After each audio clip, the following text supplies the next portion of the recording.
The king of Dirhan announces to the girl standing before him that she is no longer his wife and the queen of this state. The man orders the ash-haired girl to leave the palace and return to her homeland. Binus Rosh, Dirhan, informs his ex-wife that if she starts begging His Majesty the Emperor, he might leave her in the palace. The fair-haired one throws a document on the ash-haired one's head, saying that although he doesn't like that she and the emperor share the same blood, His Majesty might take pity and take her back. A girl with pink hair enters the throne room and complains to her lover about the uncomfortable and small carriage in which she traveled here. The person entering is Gloria Estea, daughter of the richest man in Dirana, Count Estea. The girl has the status of Queen Ariadne's personal servant, which is why she lived in the palace, even without royal blood. Pink-haired and King Binus are lovers, and they have never hidden this relationship. The man gave his other half a special piece of jewelry, an elegant handmade silver tiara. The king and the count's daughter have twin crowns, both adorned with black diamonds that are darker than the night and brighter than the moon. The jewels in the tiara are Queen Ariadne's dowry. No one in society expected that the girl who had the most noble name in the empire and the sole heir to the entire state would receive news of a divorce in this way. Banus looks at the ash-haired girl with disdain, suggesting that in the future he won't have to worry about how high her status is. The nobility begins to discuss the former queen and call her an ordinary girl who was divorced. Secular society assumes that Ariadne will return to her homeland and spend the rest of her life locked up, since divorce in the imperial family is considered something shameful. People are convinced that Gloria is much more suitable for the role of ruler of the country. It was known to all that the king did not love his wife, but it was more thought that he would avoid divorce for the good of the family. This is all because Ariadne is the half-sister of Emperor Lucian, the ruler of the entire continent, and his niece. The girl is also the niece of Duke Rickel, who is called the ruler of the southern part of the state. By marrying the ash-haired woman, Banus managed to save his reputation as the ruler of Dirhan, while possessing only a small territory. This marriage of convenience lasted for 2 years, but eventually the king changed his mind because of his mistress. The fair-haired man decided to complain to Gloria about the title of queen, because she could no longer be content with her low position. It was not an easy decision, as there were several reasons to start divorce proceedings over the course of 2 years. The first event was Gloria's pregnancy. The second is Ariadne's rather strange and cruel attitude towards the pink-haired girl. The last straw that pushed Binus to take this step was the confidence that his relationship with the emperor would remain intact even after the divorce. One night, a messenger from the ruler came to the king, who was a magician and resembled a beautiful ice sculpture. The envoy informed Banus that he had already proven his loyalty more than once, so the emperor was not against the divorce of the ruler of Dirhan. The man said that it would be foolish to spoil the relationship because of the queen's dowry. Then the fair-haired man realized that since the emperor said he was not against it, there was no point in delaying any longer. The king also realized that no one would insist on the return of Ariadne's dowry, so he would be able to divorce without any losses. Banus tells his ex-wife with disgust that if she had been a little smarter, it wouldn't have come to this. The man wanted the ash-haired girl to come down to them, mere mortals, for at least a minute and ask them to love her. The fair-haired man wanted Ariadne, just as Gloria had done, to secretly go into his bedroom and flirt with him, throwing aside her pride. The king is confident that under such circumstances they could become a normal married couple. However, the girl left Binus alone each time, giving way to her mistress because she was never interested in him. The blonde man looks at his ex-wife with disdain, thinking that her coldness was due to the fact that she considered him a bird not of his feathers. The man tells Ariadne that he never wants to see her face again and will live in peace, knowing that she has returned to where she came from. The heroine picks up the document and says with relief that she finally doesn't have to observe the rules of decency. Smiling broadly, the girl tells the king that he is nobody to her. Baines tells his ex-wife that she has completely lost her mind due to the shock of the divorce. Ariadne thanks the blonde man for finally finishing everything, because she had been holding herself back so much for these 2 years. When the heroine repeats once again that she had to endure them all, the king cannot stand it and raises his tone at her, demanding that she stop. The ash-haired girl smirks and reminds the man that it was not she who started all this, but he. Baines is thrown off balance by the girl's words because he has never heard anything like this from her.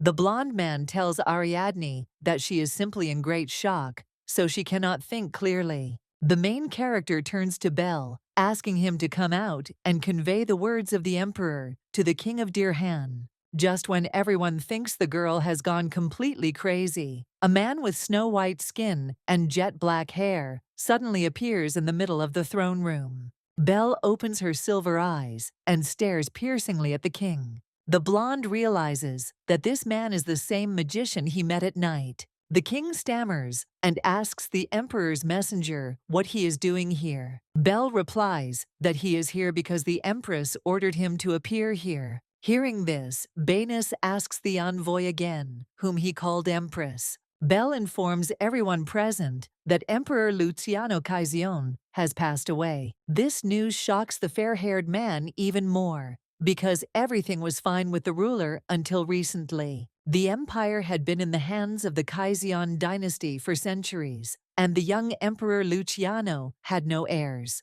That is why the second prince, Ariane Caizzione, and the late emperor's half-sister, Ariadne Caizzione, became contenders for the throne. Belle tells everyone that the second prince will not be able to take the place of the emperor, as he was also attacked and died. Baines calls the messenger's words nonsense, not believing that they could dare to attack the ruler. Ariadne asks her ex-husband to calm down and believe this news, since the imperial family's magician himself personally came to inform him of the tragedy. The king of Dirhana is horrified to think about what he should do next if this is indeed true. No one could even imagine that something like this would happen to a ruler who never really quarreled with anyone and had excellent health. Not many years had passed since the beginning of Lucian's reign, when one morning he was attacked and killed. The magician says that since Arian also left no heirs, the throne passes to the next member of the family. Belle informs the king of Dirhan that he was the successor who was to receive not only the property, but also the title. Baines loses the strength in his legs when he hears that if he waited one more day, the entire continent would be his.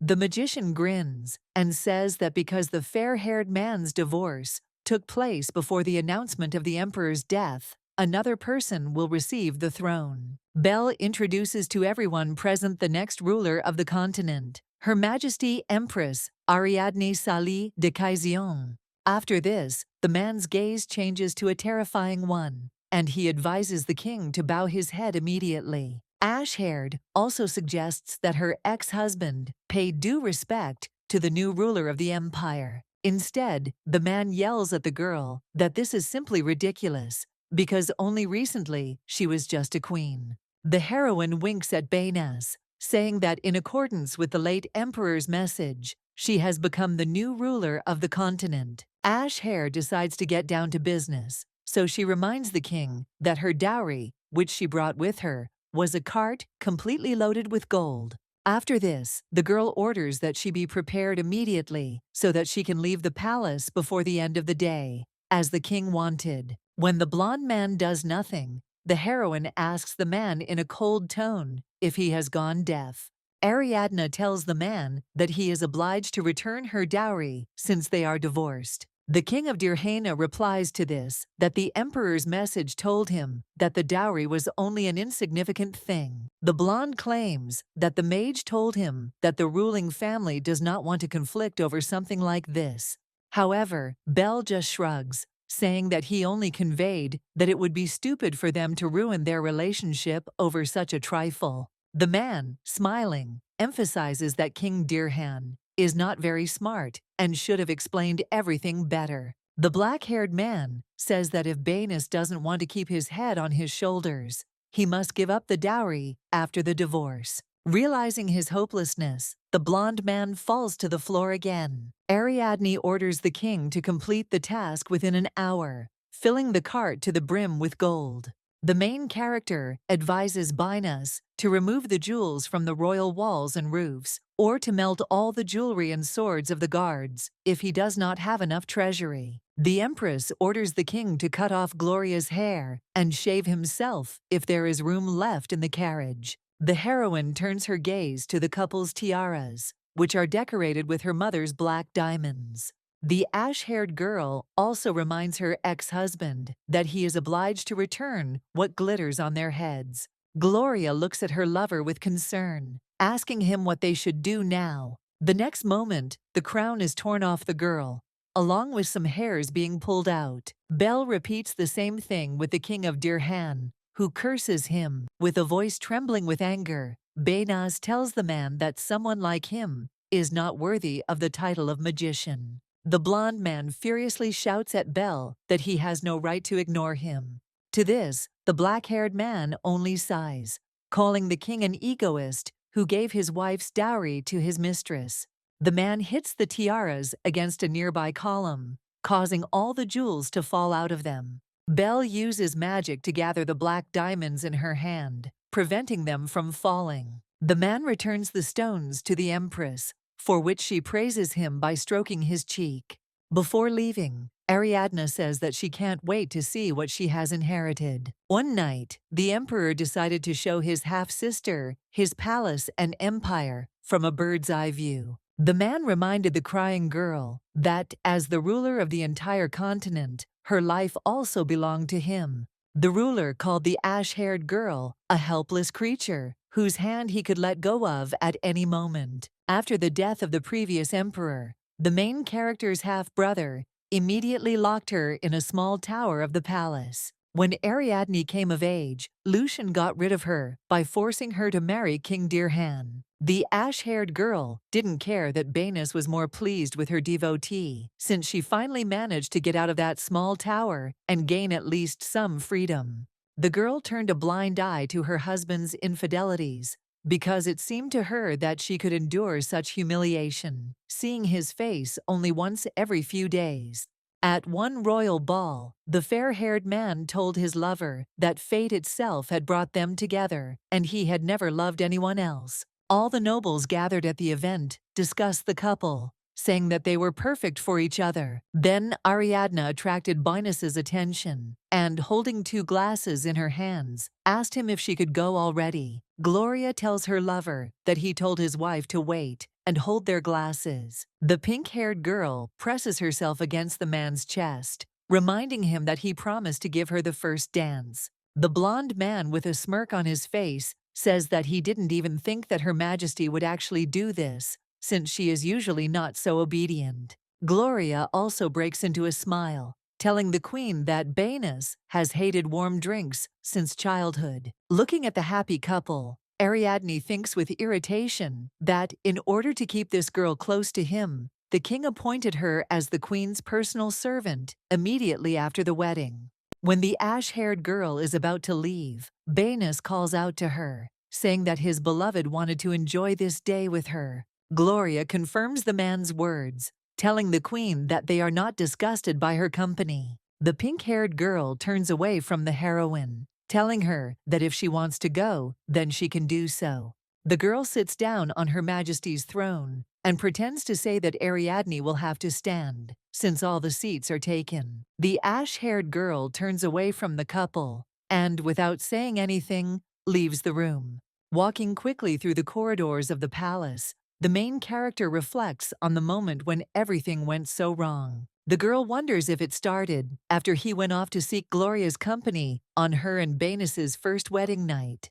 The king began to spread rumors that when the queen undressed before him, he saw nothing special in her. All these dirty words made the heroine angry, but she couldn't say anything in response. Binus then handed over the running of the household to Gloria, telling his wife to get her approval for everything she did. The fair-haired man humiliated Ariadne in front of everyone if she made a minor mistake. The heroine was ready to endure such treatment towards her, so as not to end up in that ill-fated tower again. Queen Dirhaena's half-brother hated her from birth because of the blood of her mother, who was Empress Anastasia, and lived for a time in the Duchy of Rikal. Due to poor health, the girl's father died early, and after his death she became a thorn in her brother's side. The heroine knew this, so she was going to live quietly with her mother's relatives. However, as soon as Lucian took the place of the emperor, he immediately locked his sister in the tower. These memories make the ash-haired girl shudder, and she thinks that even despite Binus's antics, it's much better here. The only thing the girl couldn't stand was that Gloria's tiara was decorated with her mother's black diamonds. The woman received the precious stones as a gift from the emperor when she was still a teenager, and they were very well known in high society. The diamonds became part of the protagonist's devotion, which she brought to Durkan. When the girl saw the stones in Gloria's tiara, she was overcome with immeasurable anger. After this, the ash-haired girl became afraid, because Count Astea, seeing his daughter in a tiara next to the king, decided that she could become queen. Attempts were made on the heroine's life. Food was poisoned, and sometimes there were sudden attacks by killers in the middle of the night. The queen was truly scared, and eventually Binus's castle became no different from that tower. Ariadne sighs deeply, thinking that although she is tired of enduring all this, she wants to live, so there is nothing else left. The ash-haired girl enters the room, dreaming of quickly getting into bed and getting a good night's sleep. However, the girl immediately forgets about this when she sees a snow-white leopard on the carpet in her chambers. The queen is worried that this is the work of the count, who decided to slip her the beast, since last time he failed to kill her with the help of mercenaries. Even though the ash-haired girl is scared, she still can't take her eyes off the incredible beauty of the leopard. However, when Ariadne hears the beast's roar, she immediately comes to her senses. The girl decides to quietly leave the room to call someone for help. The next moment the leopard wakes up, catching up with its prey, and throws it to the floor. The main character closes her eyes, preparing to say goodbye to her life. A moment later, in place of the snow-white leopard, a black-haired man with silver eyes appears.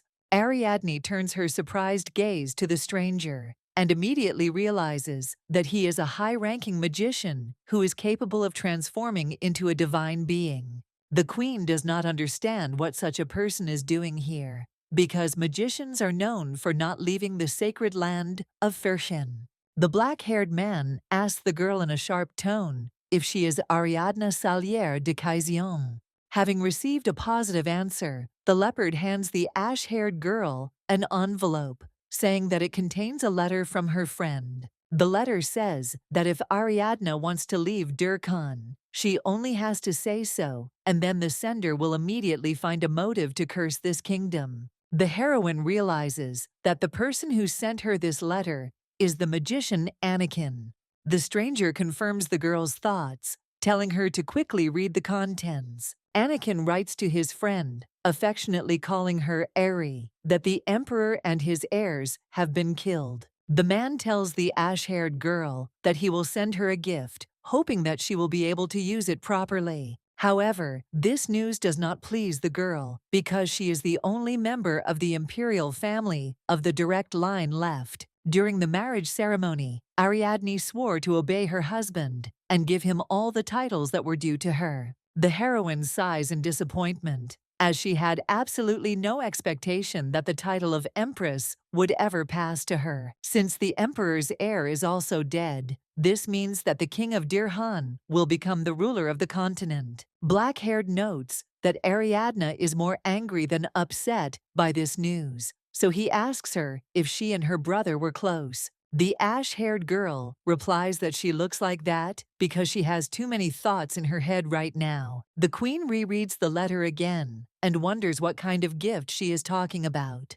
The girl asks the leopard where the gift Anakin writes about is, but he replies that he has nothing. Ariadne is already beginning to think that the man could have appropriated this for himself, but she immediately drives these thoughts away, realizing that he is too noble for this. The main character realizes that Anakin could not have sent her such a meaningless letter. The queen figures that this letter was given by a powerful magician, so she asks him why he came here. The stranger looks away, saying that good people should fulfill the requests of their friends. Ashhair is surprised by these words, because she remembers Anakin's words about how there are no mages in the academy who can be called good. The girl knows that to get anything as a mage, you have to pay a price. The man says that he has his own reasons, which Ariadne does not need to know about. The black-haired man is immediately interrupted by the main character, who guessed that he had made a bet. Magicians have an unshakable rule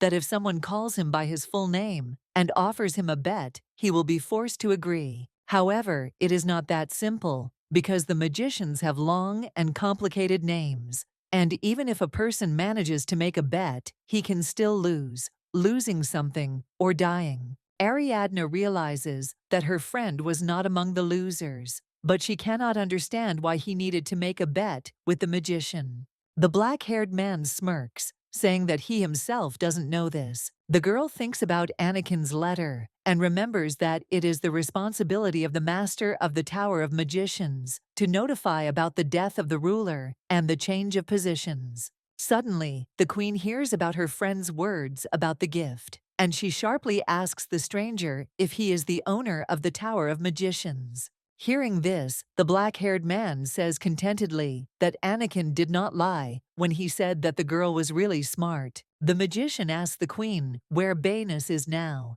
because he needs to fulfill his duties by reporting the death of the emperor. Ariadne asks the stranger if Anakin ordered him to meet her first. The heroine thoughtfully says that if she asks a man for something, he will not listen to her. The girl confidently offers the man to make a bet with her, to which he, smiling, replies that she cannot know the name of the owner of the Tower of Magicians. Immediately after this, Ariadne pronounces the mage's full name, calling him Belkarian, Dian, Rupaleshan, Fairhen. The main character smiles triumphantly, seeing the confusion on the man's face, and says that she will simply call him Bel. The queen once again asks the magician to make a bet with her, since she does not want Banas to inherit the throne. Ariadne says that if she wins, she will get a divorce and become empress. While Luciano was in power, servants who were suspected of the slightest violations disappeared,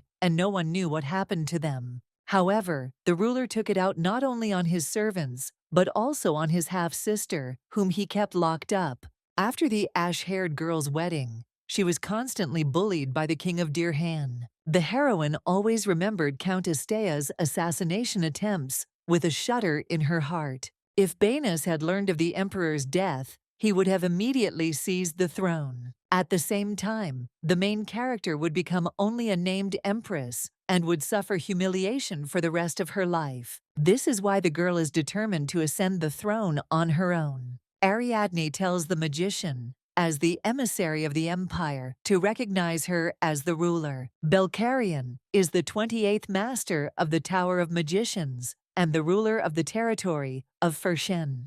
The man is the son of the 26th owner of the tower, who was born with the strongest magical abilities in the world. Even though the mages are vassals of the empire, they don't show themselves to people. I prefer to stay in Fershen. The boy was locked away in his domain from birth, where even the emperor did not dare to poke his nose. Ariadne remembers well that there were quite a lot of frightening rumors surrounding the magician Bel. One day, the girl heard that Bel was called a genius because he entered the academy at the age of 15 and studied all sorts of subjects externally. Anakin told his friend that the black-haired man made bets with other students and then deprived them of their magic. The ash-haired girl didn't understand why the mage hadn't been expelled from the academy yet, but her friend said that he had been expelled for some other reason. Ariadne recalls that after Bel returned and fought with the 27th master of the Tower of Magicians,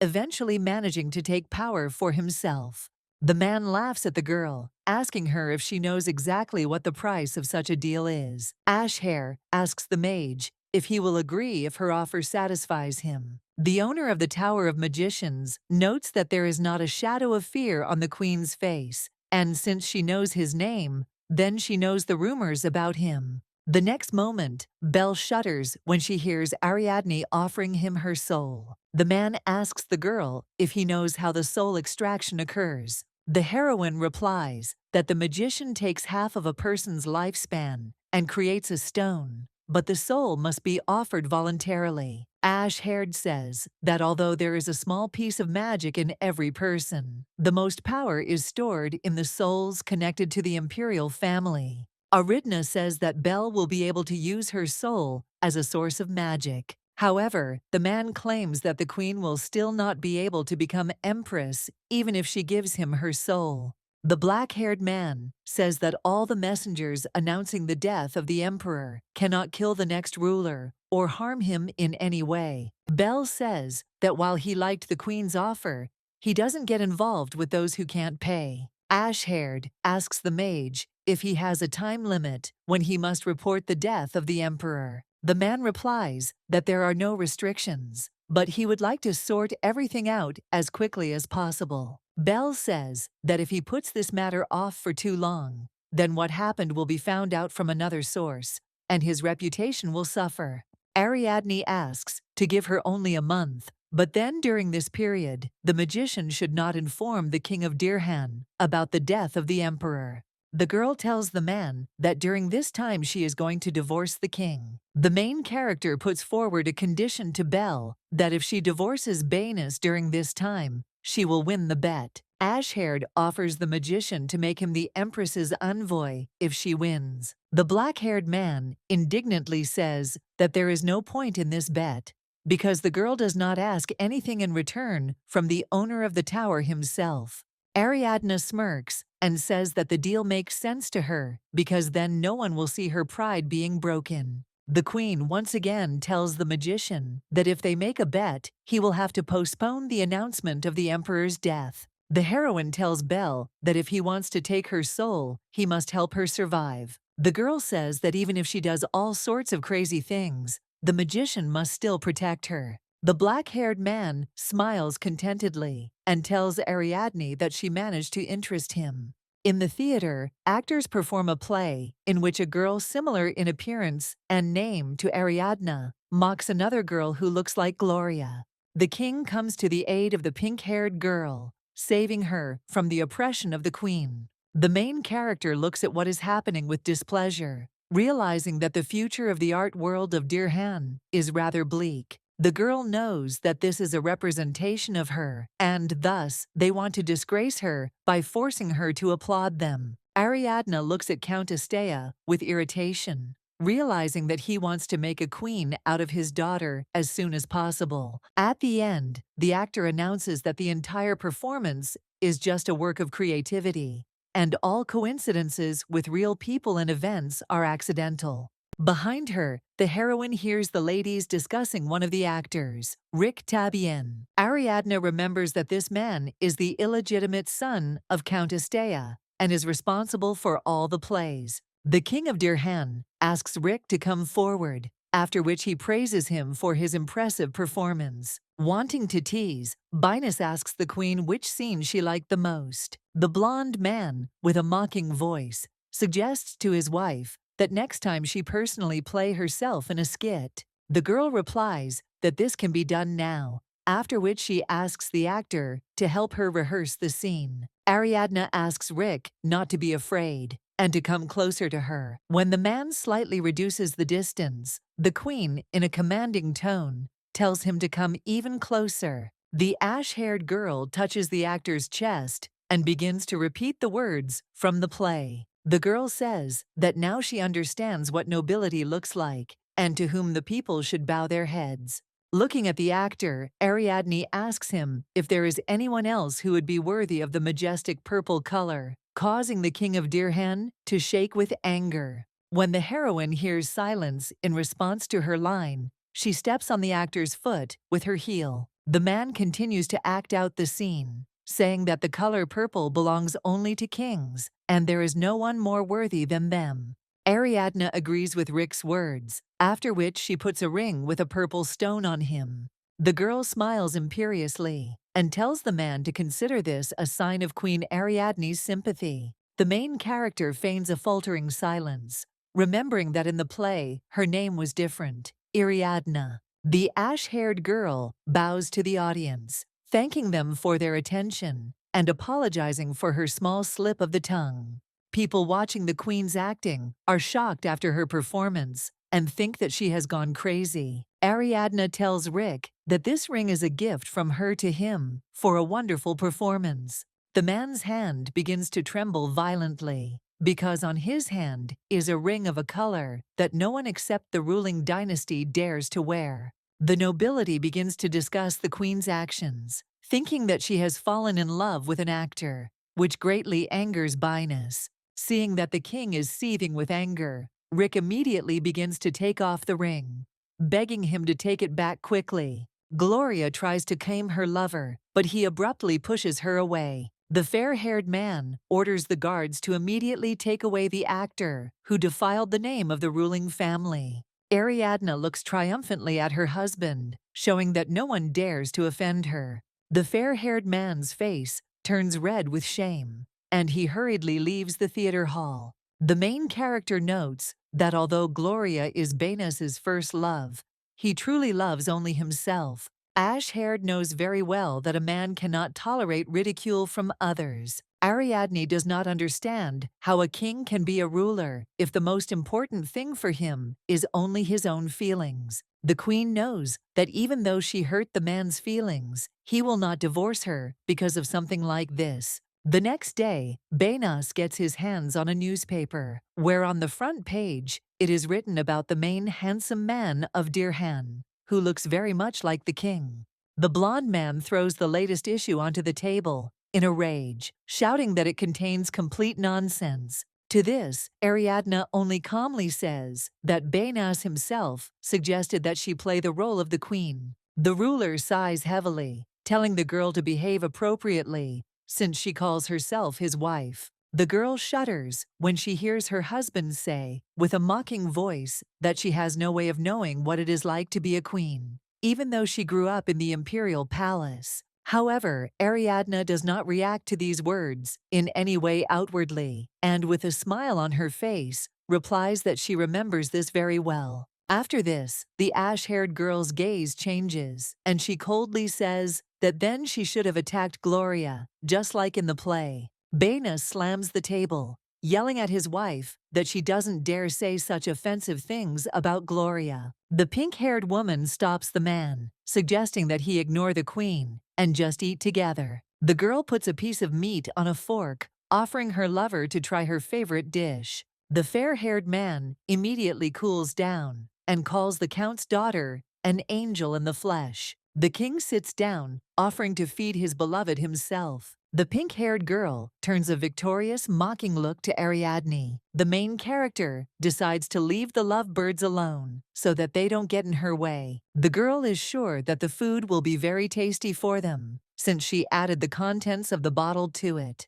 The ash-haired girl's mother tells her daughter that she needs to find one loyal person at all costs to shift all her worries onto him. The woman asks the girl if she is old enough and if she has a lot of money like her father or uncle. When Ariadne's mother hears a negative answer, she tells her to listen carefully to what she says. The woman tells her daughter that no matter what she decides and where she goes, she must first find someone who she believes will help when needed. Mother tells the heroine to first make sure that this man never betrays her, and then shift all the work onto him. Ariadne's mother warns her that only those as weak as she can survive. After telling this story to Belle, the girl concludes that her mother was right. Black-haired asks the queen if she chose Dr. Rudes specifically because of this advice, to which he receives a positive answer. Ariadne needed to find someone she could trust. She became the one who saved the queen from poisoning,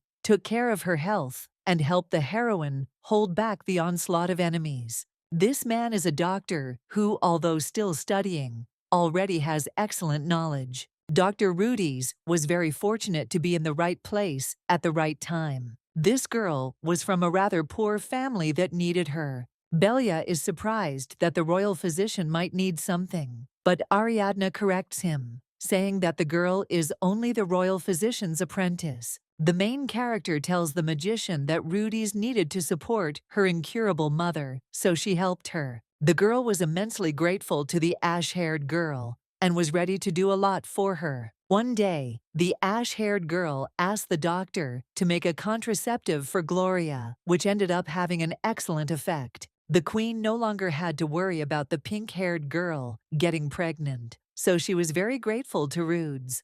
The heroine asked the doctor to give Gloria a diagnosis in 3 weeks. To this, the royal doctor's student, without hesitation, promised to prepare a medicine. Belle praises the girl for her intelligence, but still does not understand how she managed to stay in this place for so long. There were constant attempts to poison the main character, but when each attempt failed, Gloria was very indignant about it. The magician says that it is not only the doctor who did a good job here, but also Ariadne herself. Words like these leave the ash-haired girl stunned, and she awkwardly points her finger at herself. After this, the man rises from his seat and, with the help of magic, flies out of the window.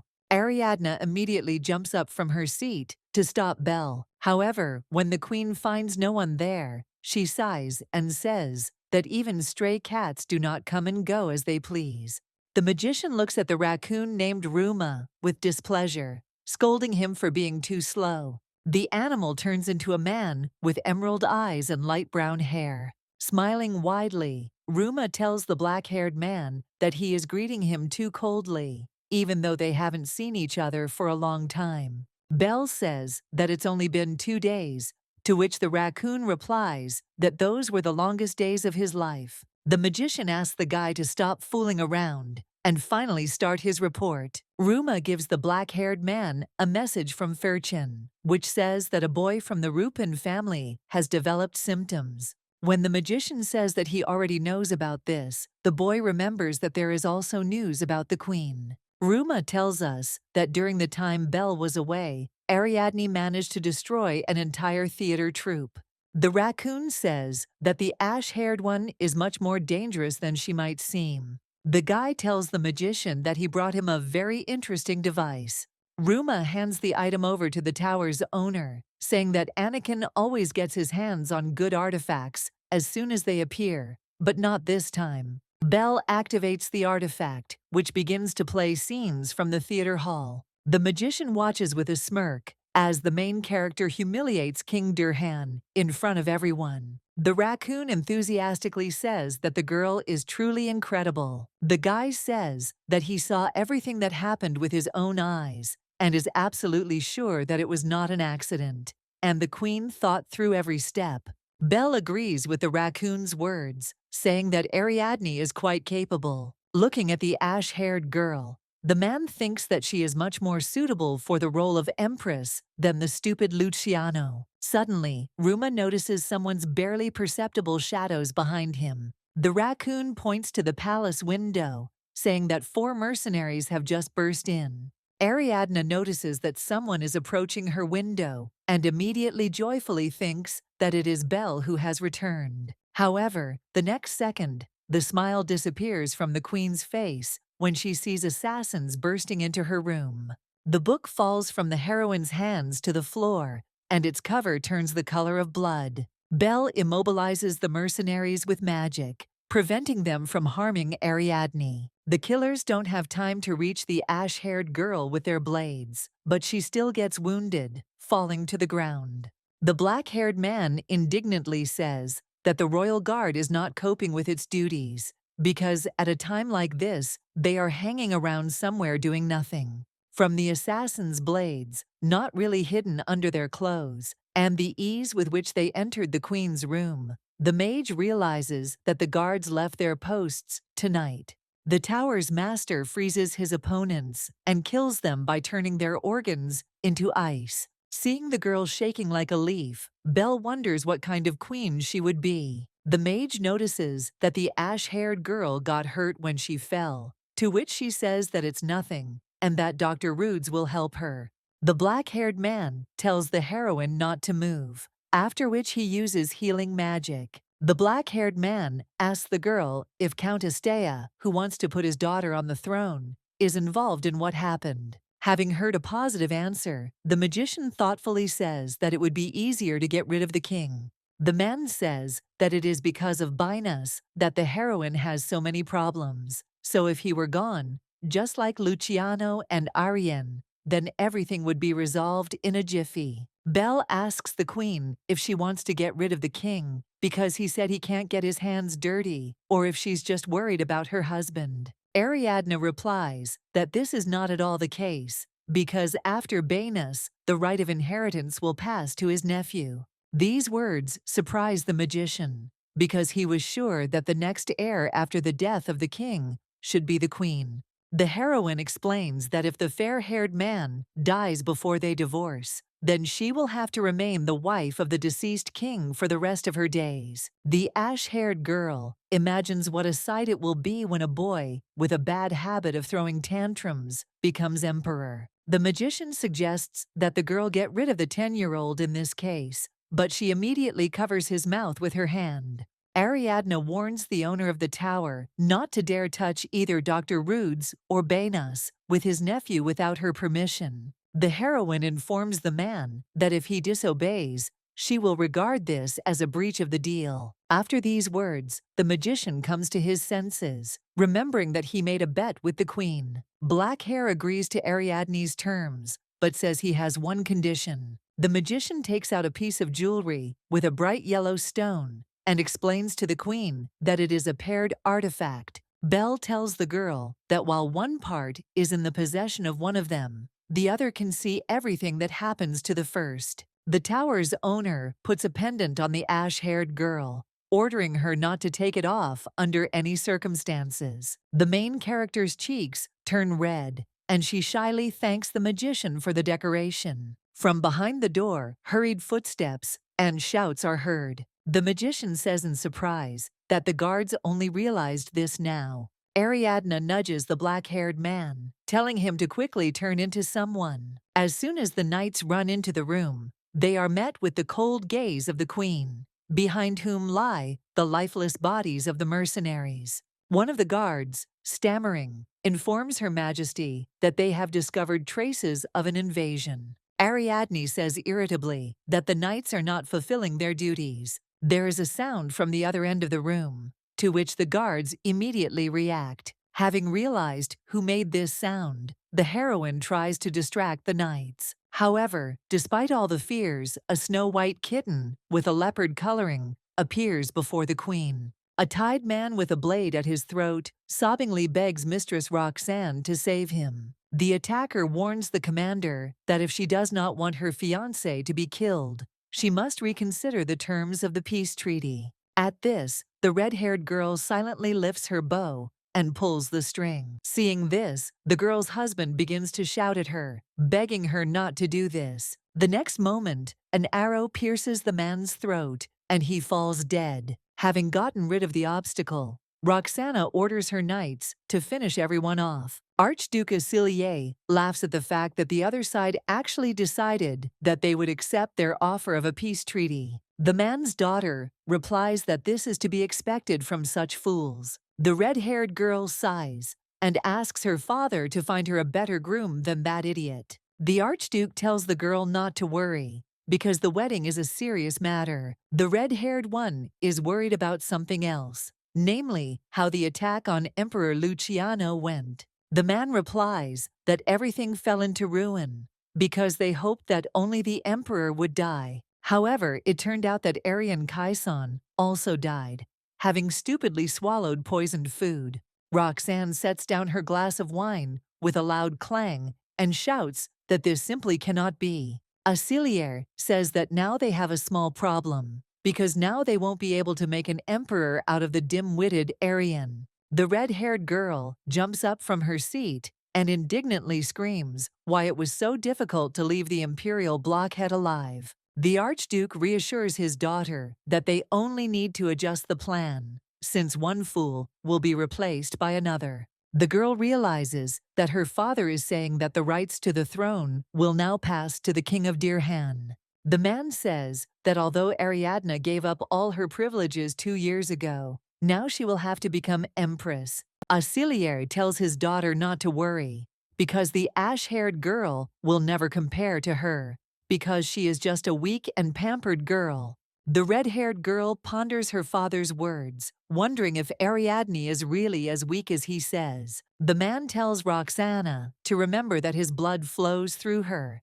and therefore she is the most excellent girl on the entire continent and the future empress. The Archduke reminds the girl that direct kinship is unimportant, because the Asilio family was originally much more noble than the imperial one. The man assures the red-haired woman that the throne, which he was unable to obtain, will definitely go to her. Roxana thoughtfully says that the owner of the tower will soon convey a message about the death of the emperor. Auxiliaire says that the King of Dirhan cannot even imagine how difficult it is to sit on the throne. The red-haired one smirks, saying that the fair-haired one needs to be made to understand the difference between a king and an emperor, and who really holds the real power. The lady asks Lady Dinah if the queen really had feelings for Rick Tabian, and even gave him the ring that symbolized the kingdom of Dirhan. The girl laughs at Ariadne, saying that she still cannot believe her actions. Lady Dana also cannot believe that under her haughty face,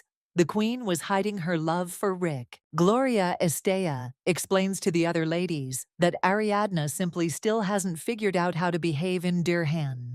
The lady says that it is their duty as handmaids to teach the queen proper behavior. When the pink-haired girl notices that someone has entered her greenhouse, she annoyedly asks the intruder how he dared to enter here. This person turns out to be Queen Dirhana, who shames the girls for enjoying tea in her absence. Seeing who has entered, everyone rises from their seats to greet Her Majesty, except for the mistress of the greenhouse. Grinning, Gloria asks Ariadne why she didn't bother to warn them about her arrival, and even open the door herself. The main character replies that she received an invitation, but the door was locked, so she had to open the door herself. When King Dirhan's beloved advised her to call the servants for such an occasion, the ash-haired girl replied that these servants were now wiping their skirts here without a twinge of conscience. Ariadne notes that Gloria, like her father,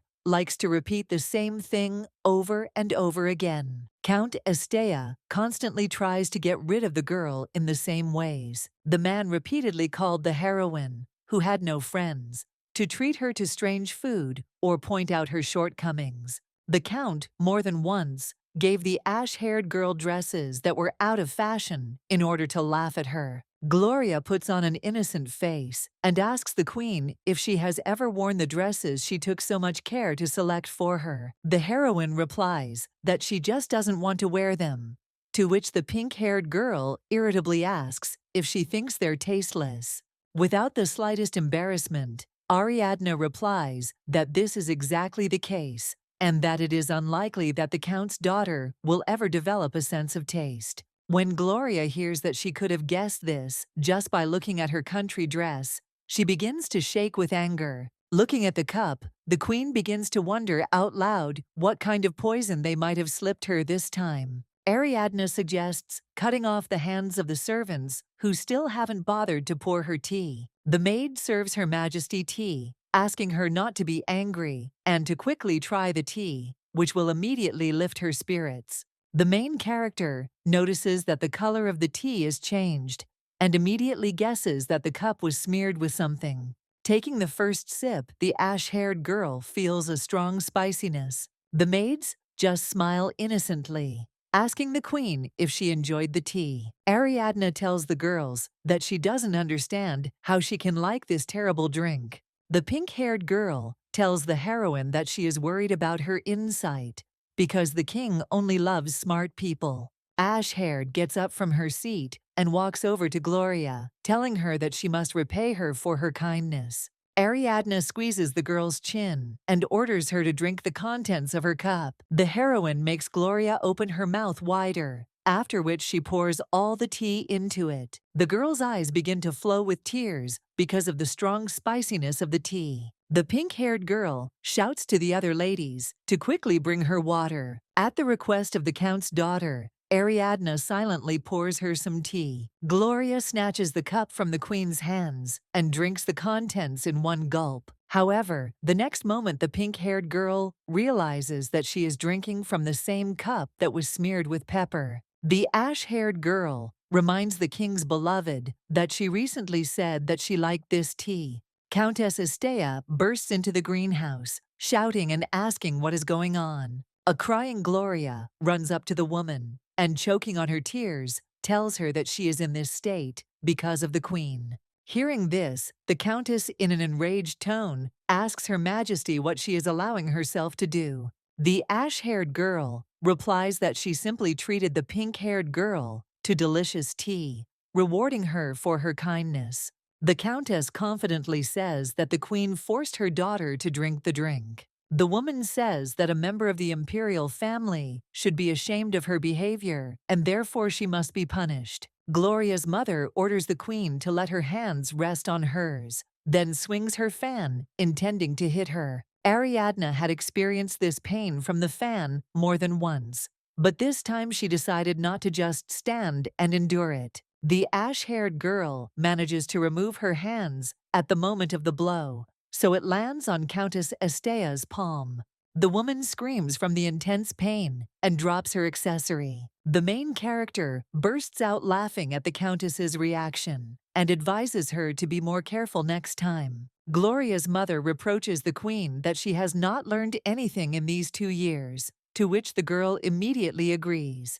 However, the ash-haired girl stops short and says that she has still learned something. Ariadne reminds the countess that the queen must manage the kingdom, and she must also hire and fire workers. The woman says that now everything is different, and she will immediately report to the king about Her Majesty's behavior. The ash-haired woman says that this is not necessary, because from this second Countess Estea is fired and can be free. When the mistress of the estate asks on what grounds the queen is firing her, the main character replies that incompetent workers must be fired. Ariadne says that although the woman received a high salary, she still didn't teach her anything in 2 years. Ashhair says that she couldn't help but become a cruel person since she was never taught it. The heroine says that it is the duty of every teacher to educate his subordinate well. The girl pours the rest of the hot tea on Gloria, thanking her for such a wonderful tea ceremony. The pink-haired girl screams and again asks the servants, who are frozen in place, to quickly give her water. Looking at the departing Ariadne, the ladies say uncertainly whether this is the queen they knew. Leaving the greenhouse, the main character smiles happily, finally feeling relieved. Ariadne picks one rose and inhales its calming scent. All this time, the magician was watching the main character's actions through a pendant with a cat's eye. The man starts laughing loudly, causing Ruma to ask him to be quieter, as they are on the grounds of the royal palace. The raccoon reminds the mage that his magic has a limit, so he cannot completely hide their voices. The tower's owner tells the boy to just admit that he doesn't like training, to which he immediately denies it. Bell tells the student that the tea ceremony was incredibly funny. With a smile on his face, the black-haired man says that the queen is quite an interesting girl. The magician cannot imagine how Ariadne, with such a character, managed to restrain herself for so long. Ruma asks, amazed, if the girl finally fought back. Hearing that the ash-haired girl was sincere in her actions, the raccoon thoughtfully says that sincerity is poison for people. Belle smiles and says that for Ariadne, there are definitely no situations without exits. However, the next moment the magician shudders when he hears Ruma's question about what benefit he has in this situation. The boy asks the teacher if he intends to win the bet and take the queen's soul. The raccoon reminds the man that if the girl gets divorced, he will get nothing. To this, Belle only irritably tells the student to talk less after which she uses magic to throw him off the tree branch. The magician tells the raccoon that he will continue to watch what Ariadne comes up with this time. Binus tries to calm Gloria, who is sobbing nonstop on her bed. The pink-haired girl is puzzled as to why the man is not angry at the queen, who is the reason she is in this state now. However, Binus assures his beloved that he is beside himself with rage over what happened. Gloria doesn't understand why the man can't get rid of Ariadne right now. Hearing that the pink-haired girl thinks that he has cooled towards her, the king hugs her, assuring her of his endless love for her. The fair-haired man explains to his beloved that it is not so easy to divorce a member of the imperial family. Binus promises Gloria that he will not let the queen get away with this act because she made his love cry. The ruler swears that at the upcoming Spirit Festival, Ariadne will understand what a serious mistake she made. The blonde grins, anticipating the spectacle that awaits them at the festival. Noble ladies look with smiles at the dresses of Queen Dirhana because this style was popular more than a century ago. However, the ash-haired girl was forced to wear such an outfit since it was chosen by the king himself. The ladies are chatting, discussing that the ruler did this to take revenge on his wife for her recent behavior at the tea ceremony. When the first song ends, all the applause is dedicated to the king of Dirhan and the count's daughter. Binus sweetly chats with his beloved, praising her for her excellent dancing skills. Ariadne approaches the couple to greet the king. The blonde-haired man looks at the girl with a grin, noting how much this outfit suits her, just like it once suited his late strict grandmother. The heroine is not at all surprised by such words, so she ignores them. The ash-haired girl clutches the pendant and thinks that she would like Belle to observe this situation. 2 days ago, Belle came to Ariadne's banquet in cat form. The magician transforms back into a human to remind the queen of the pendant. The girl asks the man if he came just for this, after which she says that she took off the necklace briefly to change clothes. Belle asks the queen if she is saying that she changed into this ugly dress. Ariadne replies that it is her dress for the Spirit Festival, which Binus chose for her, telling her to dress like his grandmother, who died 100 years ago. The black-haired man asks the heroine if she really has to go in such an outfit, and if there is nothing else. The ash-haired one tells the mage not to worry, because nothing normal will suit the Mad Queen. However, the man does not agree with this, saying that she is certainly not out of her mind, so he does not understand why the girl calls herself that. The heroine hesitantly asks the magician if it could be called madness that the king had a mistress, and she told the actor that he was nice. Ariadne calls it nonsense that she punished the servant who insulted her and threw out the teacher for failing to fulfill his duties. The girl, already with a trembling voice, asks if this doesn't look like some kind of madness. Belle tells the ash-haired girl that it's okay to feel unfair, so he asks her to stop calling herself crazy. Ariadne shudders at the words of the tower's owner, because before, it seemed to her that all magicians were insensitive. The main character turns away from Belle, promising him not to call herself that again, because she is not crazy. The black-haired man asks the queen if invitations to today's banquet were given out to aristocrats with any influence. The ash-haired woman confirms the man's words, adding that only aristocrats or their distant relatives received invitations. Belle says that in that case, he doesn't even need to try, after which he asks Ariadne to give him the flower lying on the table.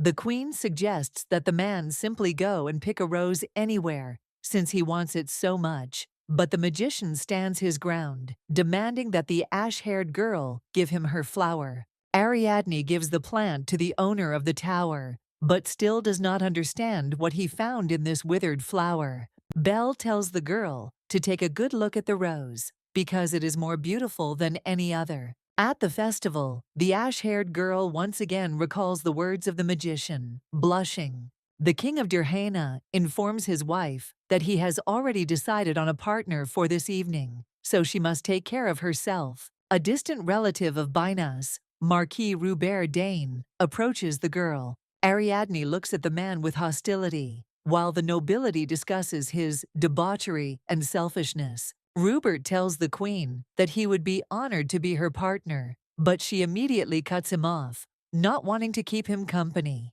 Gloria smirks when she hears people discussing Her Majesty, suggesting that she cannot dance, which forced the king to find himself a more sensitive partner. Rupert asks Ariadne not to be so cruel, as he promises to liberate her. The man says that no one has ever been able to escape from him just like that, not even shackled and closed girls. The Marquis approaches the main character and, hugging her around the waist, says that he means her. The next moment, Ariadne grabs the man by the hair and pulls it back with force. The queen asks irritably what's so difficult about just leaving her alone. Ash-haired tells the Marquise that he is out of luck because lately she has been such a scoundrel. After these words, the girl steps hard on Roberto's foot with her heel. The king stops the heroine, angrily asking what she is doing with his guest. Ariadne tells the man that it was the Marquise who first began to allow himself too much. The blonde man tells the girl that it was an obvious joke, to which she, like a madwoman, overreacted. Ash-hair turns away from the ruler and tells him in a mocking tone to try to punish her. The king is furious at the queen's tone and tells her that she has begun to forget herself, placing too much hope in her imperial family. While Binas tells Ariadne that they will see who will laugh last. Two girls on the balcony carry a large bucket of water. Ash-haired notices the maids, but decides not to do anything this time to confirm her madness. However, instead of a stream of water, a black cloak falls softly on the girl, protecting her from the liquid. The savior turns out to be Belle, who hid his face behind a mask. Enraged by the failure of the plan, the king shouts at the stranger, saying that he is allowing himself to touch the queen with his hands.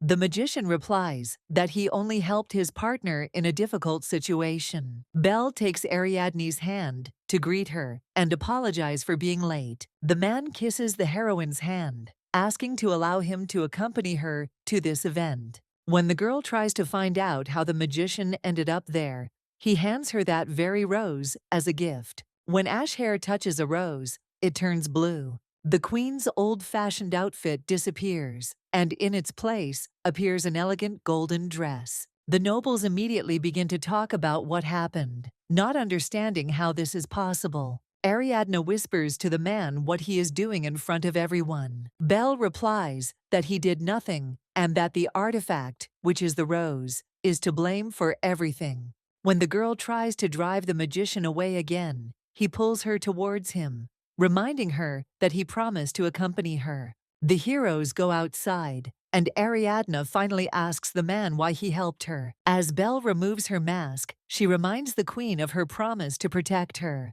Ash-haired still doesn't understand how this could be related to the fact that she would be doused with water. Ariadne says, upset, that in this way she could show herself to be even crazier. The girl directly asks the magician whether he did this in order to prevent her divorce. The tower's master looks away and tells the queen that if she wants to think so, he will not convince her otherwise. Ariadne tells the man that although she is a little angry with him, he was the only one who stood up for her, so she is grateful to him. An enraged Binas says through clenched teeth that the queen has definitely gone mad. The man asks his assistant what he thinks of Her Majesty, to which he replies with an innocent smile that she is incredibly beautiful. To this, the fair-haired man irritably says that he is asking about the fact that Ariadne dared to accept a proposal from another man in front of her living husband. The servant hesitantly tells the king that the Marquise was acting on his orders, causing Binas to raise his voice again, saying that he means the masked man. The assistant tells His Majesty that this stranger is Count Lurk from the lands of Lurk. Binas says that this cannot be, because he and the Count have known each other since they were infancy in the royal palace. The servant says that the man bought the lands of Lurk yesterday, along with all the titles. Shocked by this news, the king asks how the fourth largest portion of Dirhan's lands could have been sold. Binas is confident that the queen is definitely involved in this matter. When the servant asks why Ariadne is doing this, the king thoughtfully replies that it is all because of jealousy. The blonde thinks that the girl wants to make him jealous, and since she can't hurt Gloria, she had to find another way to annoy him. The man is sure that what happened at the celebration is similar to what happened in the theater. Suddenly, one of the servants bursts into the king's office, informing the ruler that a carrier pigeon has arrived from Kesman. The man relays information from a letter that said Duke Asilier was going to form a special force, selecting only soldiers from Durkan.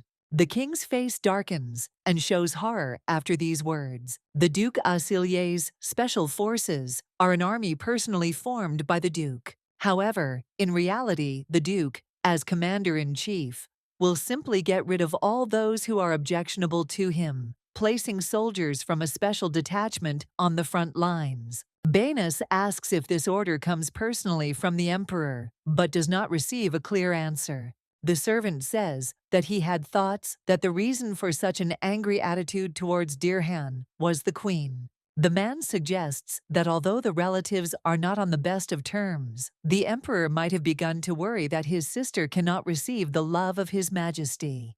The blonde man says that in that case, he must take care of everything personally. A maid puts the scent of roses on the queen's hair, causing Ariadne to ask in confusion why she did this. The servant replies that it was the king who asked for the scent that Gloria uses, saying that it is his favorite scent. The ash-haired girl stops the maid, warning that if she takes advantage of this, she will break her arms. Ariadne thinks irritably that first Banas dressed her up, God knows how, and now he's even choosing perfume. The king enters the room, wearing only a robe and holding a rose in his teeth. Seeing such a sight, the heroine screams in fear. The ash-haired girl asks the man what he is doing in her room looking like that. Ariadne closes her eyes, not wanting to see the continuation of this performance. The blonde man tells his wife in a seductive voice that today she will get what she has dreamed of for so long. Banas tells the girl that he finally understood her hints and why she offended Gloria and had fun with another man. The king winks, saying that he is now ready to give her all of himself. The fair-haired man says that they must conceive an heir tonight, but immediately receives a harsh refusal. Banas tells the girl that it is too late to pretend to be so noble, and that there is nothing wrong with her wanting him. The next moment, an animal attacks the ruler of Dirhan's face and begins to scratch him. Ariadne looks at what is happening in amazement. Having finished his business, the cat stretches contentedly in place. The main character asks Snowball to stop and come to her. Ariadne informs the king that if she sees such behavior again, she will treat him the same way as she did Marquis Dane. The ash-haired woman warns the man that she has not yet decided whether it will be the same blow to the leg or whether she will tear off his reproductive organ. The king's face reflects fear, and he immediately runs away from the girl's bedroom, calling her crazy. Ariadne asks Belle to turn back into a human, because now no one will come to her anymore, to which he meows in response. The magician returns to human form again, and the main character suddenly falls onto his chest. The black-haired man hugs the queen and says that he warned her to put him down on the floor. When the girl hears that the magician warned her literally just now, she realizes that it was that meow.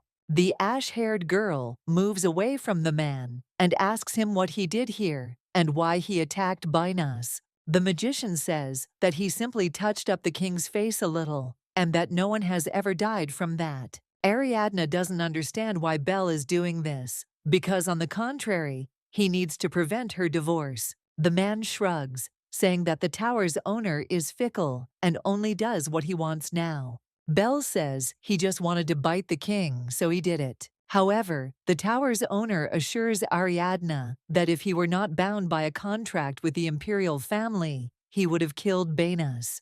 The raccoon happily jumps away from the arrows flying at him. The blonde curses the animal as he tries to catch up with it. The ruler's servants try to calm him down, assuring him that not everyone can catch such a fast beast on their own. Noticing that the king has run out of arrows, one of the hunters offers to give him his prey. However, this proposal only irritates Binus even more. The man still can't get over the fact that some small animals laughed at him. The blonde recalls Gloria's reaction when she found out where he was late at night. The king blames Ariadne for what happened, believing that it was because of her that the pink-haired girl was angry with him. Baena says, thoughtfully, that he simply wanted to have an heir in whose veins the imperial blood would flow. The next moment, the blonde remembers that Gloria still hasn't told him about her pregnancy. The man realizes with horror that the problem may lie within him. The raccoon slips past King Dirhan, unnoticed,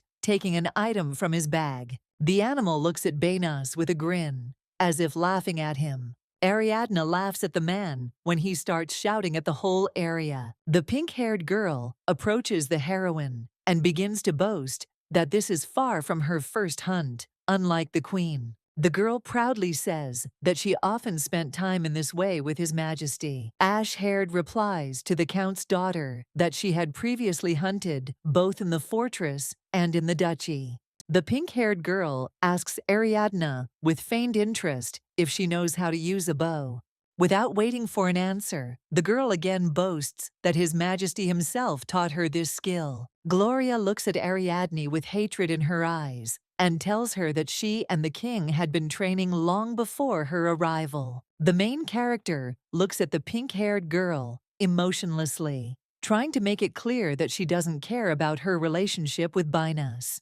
Ash-haired guesses that this behavior may be connected with the news that the king was in her bedroom. Ariadne is not going to tolerate this kind of attitude, so she advises Gloria to look at her mentor and understand that she has learned nothing. When the pink-haired one objects to this, the queen reminds her that her teacher couldn't even catch a raccoon.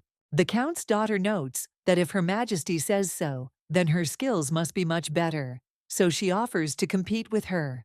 Gloria boasts of her achievements, saying that she was able to win even against the royal guard. The pink-haired girl smirks when she hears that the ash-haired girl agrees to the competition. The girl says that they will hunt game and determine the winner by whoever kills the most in a day. Gloria, with an innocent face, says that even if the queen starts now, she might not make it in time, when she, in turn, has already caught the rabbit while hunting with the guards.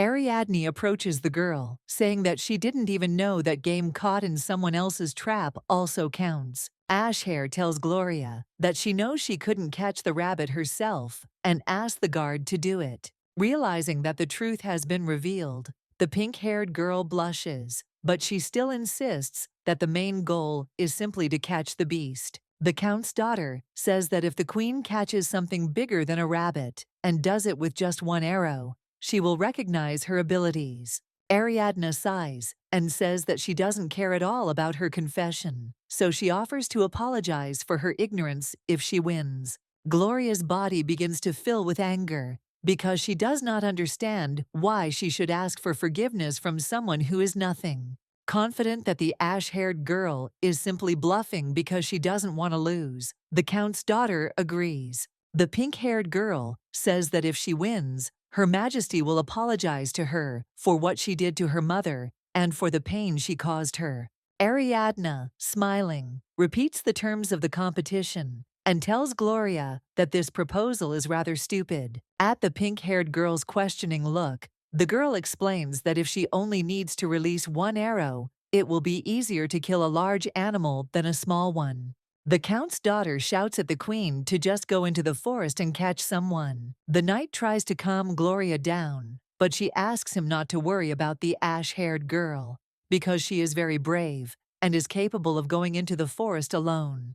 The king's beloved suggests that her rival surrender now, while there is still an opportunity, and convinces her that this will not be something shameful, since she has lost to her more than once. Ariadne takes out one arrow and says that there is no need to go into the thicket. The girl takes aim at Gloria, reporting that a rather large animal is right in front of her eyes. The pink-haired girl fearfully asks the girl what she is going to do. The main character smirks and says that she went hunting. Gloria screams at the queen that His Majesty will never let her get away with anything if she harms her in any way. Hearing a disappointed sigh, the girl triumphantly thinks that the ash-haired girl is afraid of the king.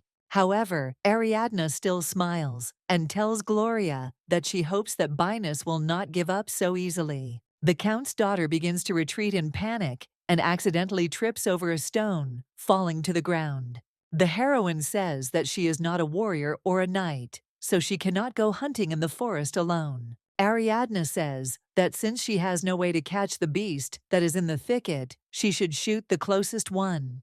Gloria realizes with horror that the king has begun to have the same attack of madness as he did at the tea ceremony. The knights ask the queen to calm down and stop joking like that. Her Majesty orders everyone to be quiet and warns the pink-haired girl that she will now shoot.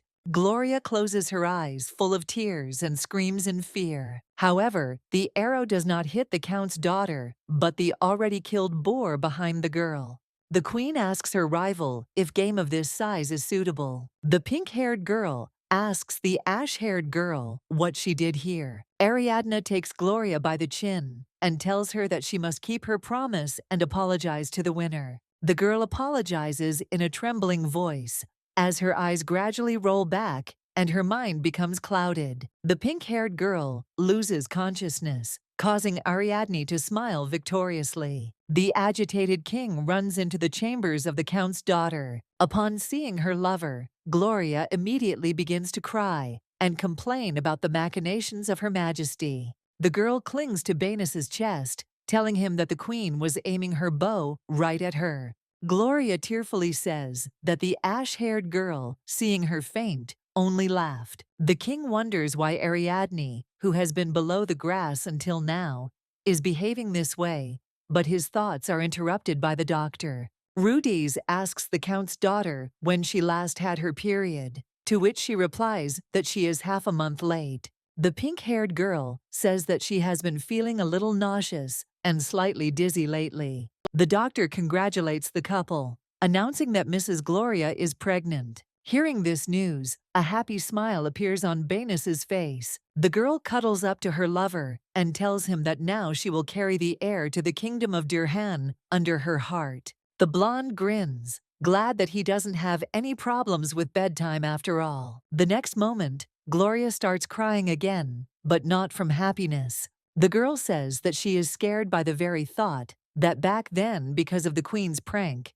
she almost lost her child. Banus can't imagine how the ash-haired girl had the nerve to behave like that. The king remembers all of Ariadne's threats against him and understands that now she has reached his child. A man bursts into the main character's room, telling her in an enraged voice that he knows about all her atrocities. His Majesty orders that the queen be locked in a room and not let out under any circumstances. Banus orders everyone not to give the girl any food or water and not to dare visit her. The king wants Ariadne to beg him for mercy when she is on the verge of starvation. When the servants lock the door to Her Majesty's chambers, the fair-haired man orders that he be informed of everything she does and says. Banus smirks, imagining what the girl will look like with a body emaciated from starvation. Hearing that everyone has left, the main character tries to open the door, but it won't budge. Not intending to sit silently and tolerate such treatment, Ariadne goes to the table and writes something on paper. The ash-haired girl picks up the cat's eye pendant, and everything around her starts to sparkle. After some time, the girl eats warm food with appetite. The queen tells someone that she just wanted a small piece of bread, so there was no need to have a feast. Bel spears a piece of meat on his fork and says that he cannot allow Ariadne to die of hunger. The magician thinks that if he does not set the table, the queen's health may deteriorate, and then she will no longer be able to fight for her soul. The man suggests that the heroine eat dessert as well, since all the girls love them. Ariadne is surprised that the magician was actually interested in this question, to which he smiles, saying that he has been doing this for a while now.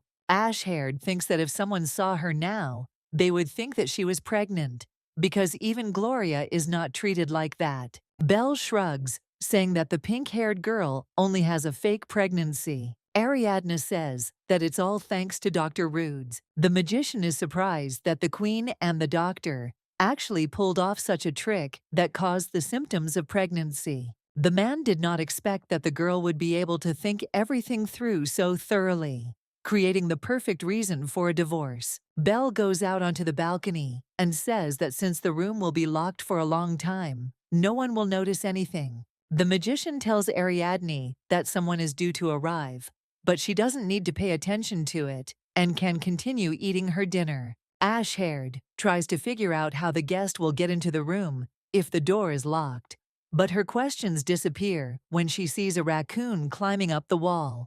The main character remembers that this was the animal that Banus tried to catch while hunting. Ariadne approaches the raccoon, begins to pet it, and asks the magician if the animal is his student. The raccoon transforms into a human to greet the queen. Ruma wants to get closer to the girl, but immediately gets hit on the head by his teacher. The guy remembers that he came to report to the magician some news that came from Kesman. Hearing the name of the duchy, the heroine remembers that it is located in the very north of the continent, where Duke Asilier and his daughter unleashed a war. Ariadne asks the magician why the raccoon is reporting to him, specifically about Kesman. Belle replies that it is because the girl last time was interested in why an attack was being planned since there was a war going on. Ash-haired asks the mage's apprentice if there is an end in sight to this war. Ruma answers the queen that there is not even a hint of peace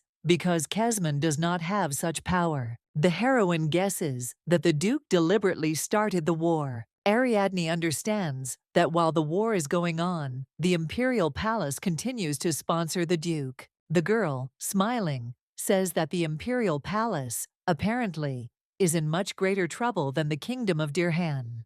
The queen realizes that even though Luciano gave the Duke everything, Asilier still killed the emperor. Ruma informs the mage that the commander-in-chief of the imperial army recently created a special squad. Hearing this, Ariadne guesses that they are talking about a death squad, because the Duke decided to punish everyone he doesn't like with this. The raccoon says that none of the squad's men crossed Asilier's path, but they were all selected from the soldiers of the kingdom of Dirkhan. The girl guesses that the Duke planned to kill only the emperor, leaving Arian alive. However, when news of the death of the heir became known, the man decided to nip the spirit of the empire's next successor, King Dirhan, in the bud. Ruma shrugs, saying that this news is 10 days old. The guy reports that a few days ago a special unit took part in a dangerous operation, and all the soldiers died. The raccoon says that those people were left in Kesman and publicly executed, and their severed heads were planted and placed on the fortress wall. The magician does not understand why the Duke could not simply deal with the king personally, to which the heroine replies that if he had killed Banus, he would have had to bear responsibility. Ariadne says that the king would not have guessed anything anyway because he simply had to take the throne without any knowledge of royal affairs. The ash-haired girl smiles happily, saying that this is for the best for her. The king is furious when he is informed that for all these 3 days there has been no apology from Ariadne. The servant says that only dead silence could be heard from the room, so they even started talking to the girl. The man says the ash-haired girl told them she was fine and didn't need anything. Seeing that the king is furious, the servant shudders, but still says that the girl was much more cheerful than 3 days ago. Banus does not understand why the queen still does not beg for mercy, because after 3 days without food and drink, she should already be lying unconscious. The man decides that Ariadne is behaving this way because of her pride. The king would not mind starving the girl further, but he understands that if she dies, he will have problems. The fair-haired man is afraid to imagine what the emperor will do to him if he finds out that the queen died of hunger and not of illness. A servant runs into the office of the ruler of Dirhan, informing them that they have received a message from Kesman. The man says, with fear in his voice, that all the soldiers from the special detachment were caught and brutally executed. The blonde's hands begin to shake, not understanding why he has to go through this. The king does not understand why Luciano is treating him this way. Since that day, rumors had spread about the night they spent together. Binus knows that the families of the dead will come to him with disputes, and since they are aristocrats, he will not be able to ignore them. The fair-haired man is amazed that the emperor cares so much about that girl. The man believes that Luciano should understand that he is the best match for Ariadne. The servant informs the king that officials are already waiting for him in the reception room. Out of desperation, Banus reluctantly orders Her Majesty to be released. The man knew that the wedding would be a heavy burden for him, but he did not expect that his hands and feet would be tied in the end. The officials speak to the king in raised tones, accusing him that all those 20 poor people died in vain. The men cannot understand how the ruler could do this to them, because their kingdom has always been loyal to the empire.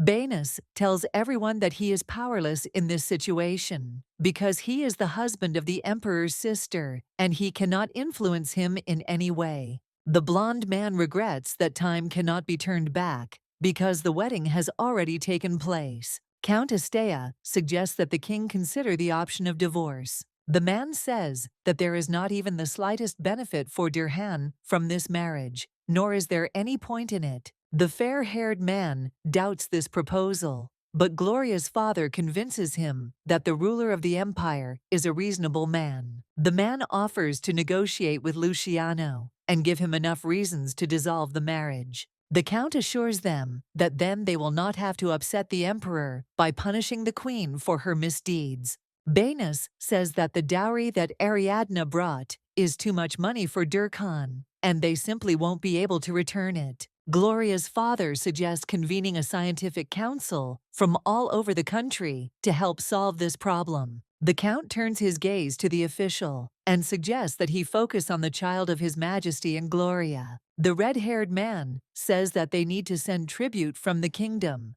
to show the emperor their loyalty, and then talk about divorce. After the words of the count and the official, Banus begins to believe that they will really find a loophole in this situation. The maids look with admiration at the outfit the count's daughter wears for a walk in the garden. The girl's mother tells her daughter that she didn't have to dress up so expressively, but since these are dresses from the king, there's nothing to be done. The lady's eyes light up when they hear that His Majesty presented his beloved with as many as 10 exclusive dresses. Gloria says that compared to the ruby necklace given to her, the dresses lose their value. The ladies recall that the previous gift was not just simple stones, but black diamonds themselves. Hearing praise and admiration, the pink-haired girl only turns her nose up even more. The next moment, Gloria's joy turns to anger when she sees Her Majesty the Queen in front of her. The pink-haired girl, although reluctantly, greets Ariadne, curtsying, after which the maids do the same after her. The main character looks closely at the countess, noticing that she was the only one who didn't say hello. The ash-haired woman assumes that the woman has managed to forget about decency since she left the palace. Boiling with anger, Countess Estea greets the queen through clenched teeth. Ariadne checks with Gloria's mother to see if everything is okay with her wrist. The woman grits her teeth and says that she is already fine, after which she asks Her Majesty how she has been doing. At the queen's questioning look, the countess explains that she heard that the maddened foal was locked in a room. Gloria's mother tells the girl rumors that she was not given anything for 3 whole days, which is why she turned out to be inhuman. However, the woman herself understands the absurdity of these words, because she sees that Ariadne looks much better than before. Ashhair says that the king cannot be so cruel to her, so she lived very well. The girl says that even Gloria apologized to her for her rudeness. The pink-haired girl screams that this is complete nonsense, because the queen threatened her, a pregnant girl, with arrows. Ariadne smiles and says that she only remembers that she was aiming at the boar. The count's daughter approaches Her Majesty and declares that she will no longer be polite to her as before, because she no longer feels pity. Gloria tells the queen to step away, not wanting to talk to her anymore. However, the pink-haired girl is interrupted by the main character, who orders her to get out of here herself, since she was the first one to pass through here. Gloria is furious that the ash-haired girl still hasn't understood her place, because she is her first love and dear lover. Ariadne shudders when the Count's daughter mentions black diamonds. The pink-haired girl says that the king promised to give her the crown with those stones, deciding that it would look better on her. The girl also shares the good news that her wedding rings with the queen will be melted down into earrings. Gloria smirks and says that this is exactly her status in the eyes of the king. And even if Her Majesty is upset about it, it will not change anything. The pink-haired girl states that the fact that the queen is of imperial blood means nothing in front of the king's love. The girl proudly announces that today is proof of this, after which she tells Her Majesty to pay attention to her new necklace. Gloria declares that she can take anything from Ariadne, but a queen who cannot win the king's love can have nothing. The pink-haired girl stops short when she notices a pendant with a large amber-colored stone on the heroine's neck. The girl asks Ariadne with displeasure where she got this decoration. The queen tells Gloria that there are things in the world that she cannot wish for. The pink-haired girl assumes that Her Majesty hid this pendant in the closet for these 2 years, not letting anyone know about it. The girl extends her hand, saying that she will move away if the ash-haired girl gives her the necklace quickly. Ariadne says irritably that Gloria turned out to be not a boar, but a real robber. The pink-haired one advises the queen to give her what she will get anyway. The girl leans against the bridge and, smirking, tells the ash-haired girl that if she doesn't give up the jewelry, then someone will accidentally fall into the pond. Ariadne does not react to this provocation, so Gloria reminds her whose child she is carrying under her heart. The Count's daughter says that the people will start calling the queen a real villain, who threw off the one who is carrying the king's child. When the main character hears that the king may divorce her because she, the villain, Ariadne's eyes light up. The ash-haired girl grabs the girl's hand, asking if she can swim. Gloria looks behind her in fear, asking Her Majesty to stop. Ariadne does not listen to the pleas of the Count's daughter and pushes her off the bridge straight into the water. The pink-haired one comes to the surface and, choking, calls for help. Gloria buries her nose in the pillow and screams angrily into it. Baenus asks the girl to calm down, but she continues to scream that she cannot be calm because she was just pushed into the water.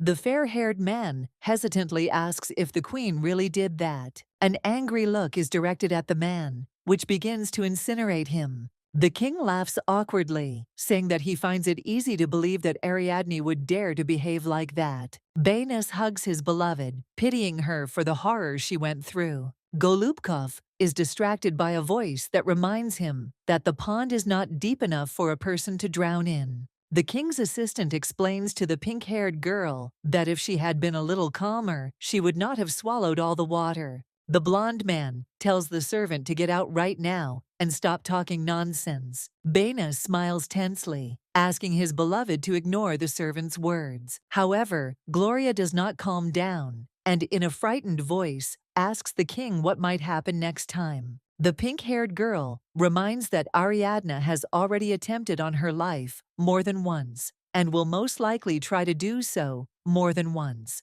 The Count's daughter does not understand why the fact that she might be killed is not a good enough reason to divorce the queen. The blonde-haired man says angrily that he has countless reasons for this. Baenus recalls how a girl, right before his eyes, was clinging to another man and calling the king himself disgusting. The ruler of Dirhan confesses that he had already summoned the priests to find out a way to divorce the emperor's sister, but there was none. The blonde man says, in a trembling voice, that if he gets divorced, he will have to return Ariadne's dowry, which is almost completely spent.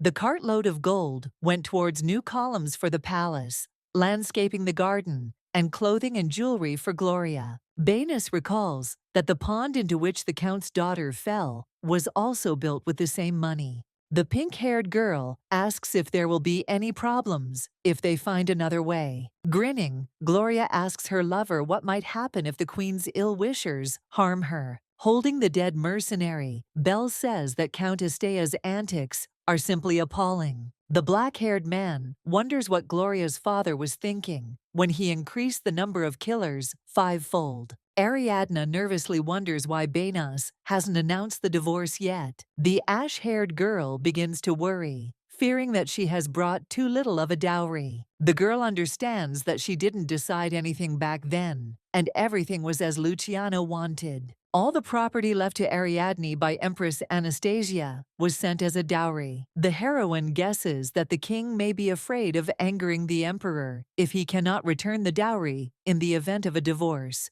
which is why he is holding on to this marriage. 27 days had already passed since Belle told the girl about the emperor's death. If the ash-haired girl doesn't divorce Benas in the remaining 3 days, he will become emperor. Ariadne congratulates Belle in advance on his victory, saying that she will thoroughly cleanse her soul in order to give it to him. The queen understands that even if she had more time, she still would not be able to do anything. Noticing that the mage doesn't say anything, the ash-haired girl asks him why he isn't happy about his victory. Belle, without looking the girl in the eye, meekly says that he is not happy about this. The man reminds Ariadne that the tower's owner's wishes often change. The ash-haired girl asks the magician what he wants then. The black-haired man replies that now he wants to see how the girl will use her right and ascend the throne. Belle says that for the master of the Tower of Magicians to be the messenger of someone more stupid than Luciano is too shameful. The man says that even though the soul of one of the Kaisions is noble, it is not worth it. Blushing, the magician admits that, even when making deals with magicians, he is only interested in who will come out on top. Ariadne asks in disbelief if Belle wants to help her. The magician does not deny this, but reminds that he cannot harm the heir in any way, nor take his life or lie to him. The tower's master asks the girl if he can still be of use to her. The heroine smiles happily and says that this is enough for her. Hearing the sound of the window opening, the king suddenly wakes up. The man looks in that direction with fear, afraid that mercenaries have come for him. The magician asks not to be afraid and introduces himself as an envoy of the empire. Benas happily asks the man if the emperor sent him to tell him something related to the queen. The fair-haired man asks to convey to the ruler that although Her Majesty's behavior is sometimes unbearable, Dirhan will remain loyal to the imperial family. The king promises that Ariadne will not become an abandoned woman because he will not send her back to the emperor's palace. The veins on Belle's face are bulging with anger, and he's already starting to think that it would be a good idea to tear that contract with the empire to shreds. The man tries to restrain himself so as not to disrupt his plan with the queen. The magician tells the king that he has come to inform him that the emperor is not against his divorce from Ariadne. Black Hair says that Benas's actions over the past years have proven his loyalty to the empire. Closing his eyes, the king admits that under the current circumstances, Dirhan has no way to get back the entire dowry. Belle informs His Majesty that the queen's dowry is only a tiny fraction of what the imperial family owns. The man says that it would be stupid for them to ruin their relationship over such a trifle. The magician tells the king that if Benas understood everything, then now the matter is up to him. The blonde grins victoriously, happy that he will finally be able to get a divorce without any losses. A shrill scream is heard from the room of the count's daughter. The girl is told that she was misdiagnosed with a pregnancy. The doctor says that this is serious news, so she urgently needs to report it to the king. The pink-haired girl stops Rudes, begging her not to tell Benas about this. Gloria understands that the kingdom of Durkane is currently in big trouble, and if the fair-haired man finds out the truth about the pregnancy, he will definitely not want to get a divorce. The doctor tells the girl that she is ready to give her 3 days to prepare, after which the king will find out about everything. After this, everything went as Ariadne expected, since after that night, Benas immediately told his beloved about the conversation with the messenger. And the pink-haired one, in order not to miss the moment, began to persistently demand a divorce from the king. Usually, the entire divorce procedure takes 10 days, but due to Gloria's pressure, the documents were prepared in a day. The queen enters the hall, where a huge number of people have gathered to witness the dissolution of the marriage. Ariadne notes that for the first time during her stay in Dirhan, she was treated with respect. As soon as the girl approaches the king and greets him, he orders her to kneel. The blond man reads out the divorce agreement, then throws it on his ex-wife's head. Benas announces that from this day on, Ariadne is no longer queen and is now obliged to leave Dirkane and return to her homeland. The main character hugs the scroll to herself, happy that she has finally managed to gain freedom. The ash-haired girl informs her ex-husband that she is no longer obligated to observe decency towards him. A happy smile appears on the queen's face as she thanks the man for putting an end to this. The fair-haired man calls Ariadne crazy and talking nonsense from shock. The heroine calls the magician, asking him to convey the emperor's message to the king of Dirhan. Appearing out of thin air, the tower's master informs Benas that the emperor and Prince Arian are dead. The man announces that since Benas Roche Dirhan divorced Ariadne Salière de Caison, she becomes the new empress of the continent. The ash-haired woman smiles triumphantly, telling her ex-husband that the dowry she brought with her should be returned. Benas kneels before Her Majesty, begging her to stay in Dirhan for a few more days. Ariadne makes a face filled with disgust and says that she no longer wishes to see the king's face. The blond man points to the luxuriously decorated ballroom and says that this banquet was held in her honor. The empress sits down on the throne and wonders whether she should continue to listen to this nonsense. Benas informs the new ruler that the best cooks, dancers, and musicians were invited here for her sake. Ariadne says thoughtfully that, as a member of Dirhan's family, she could not even try gourmet dishes. The blond man's face breaks out in sweat, and he says that there was a misunderstanding. The heroine says that she doesn't care about it now, and then asks the king if he really married Gloria. Benas replies that he thought the pink-haired girl was carrying his child, so he had to take responsibility for it. Ariadne says, upset, that the king has always been responsible for everything that concerns his mistress. The ash-haired girl tells her ex-husband that if he had been the same towards his wife, everything could have turned out differently. Benas begins to assure the empress that he was deceived because his beloved was in collusion with the royal physician and lied about the pregnancy. The fair-haired man says through clenched teeth that if it weren't for those deceivers, his relationship with Ariadne wouldn't have gotten to this point. The king points to Gloria, ordering her to kneel immediately. The main character is amazed that the frightened Benas decided to sacrifice his beloved, his first love, to her. The pink-haired girl begins to object to the man's words, but he grabs her hand, forcing her to shut up.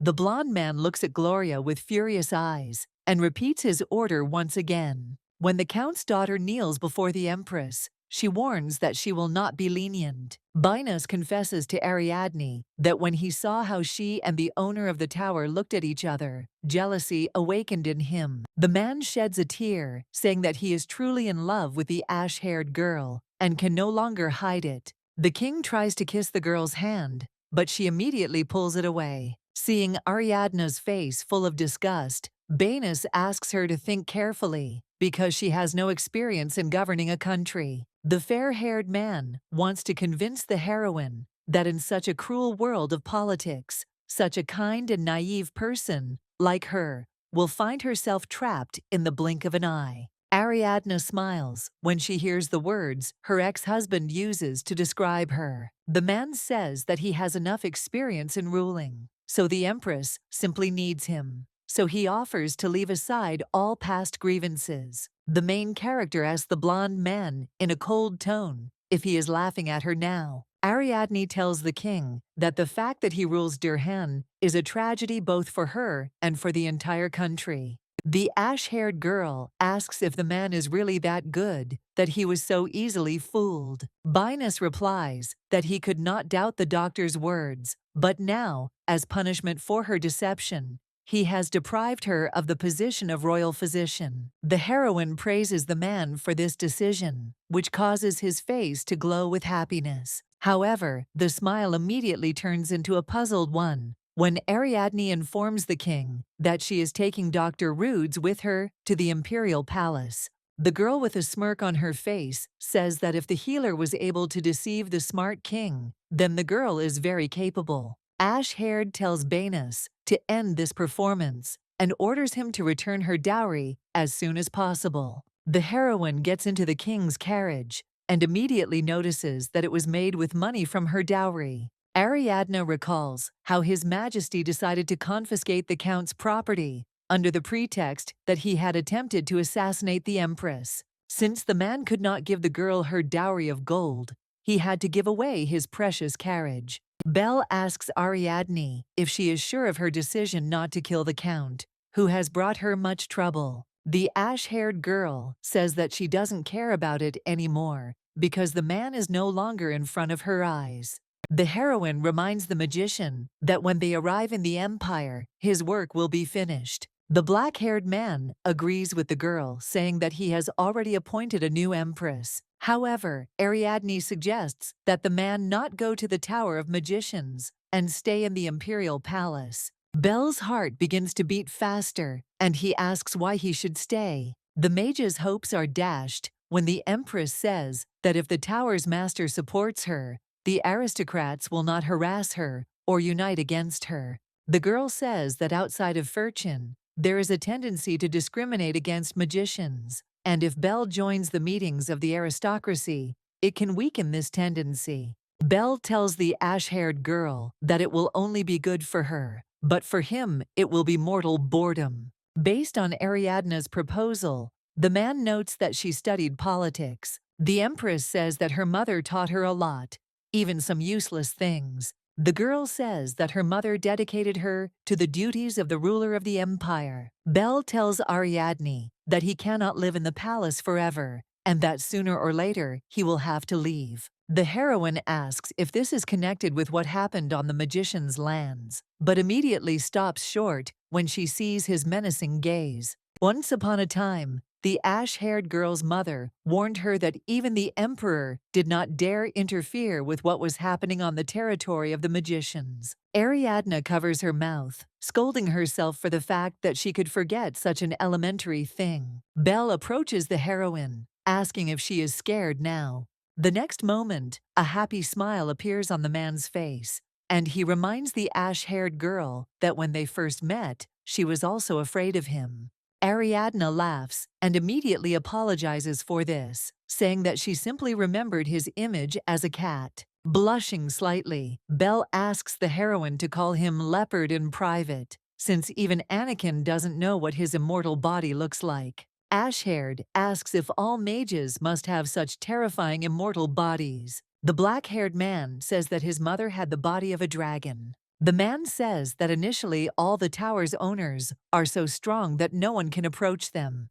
Ariadne is surprised that the great Amaryllis was a dragon and wanted her son's immortal body to be a cat. The girl lets out a laugh, saying that the cat is much cuter. At Belle's questioning look, the ash-haired girl explains that cats can be hugged when it gets cold. Hearing this, the magician, without thinking, turns into a small furry animal. Ariadne is amazed by the black-haired man's actions and reminds him that he is not actually a cat. The empress sighs, realizing that it is her own fault, because before this, she provoked the magician by calling him cute. The heroine recalls that she once heard that one should be wary of the tower's owner. However, the girl thinks that no one gave her advice not to fall under the charm of soft fur. Baron Bent informs those present that a month after they learned of the emperor's death, they still do not know the new ruler. Duke Rickle and Baron Tubert find it strange that no news has come from Dirhan. Tubert remembers that Anakin sent his messenger a month ago,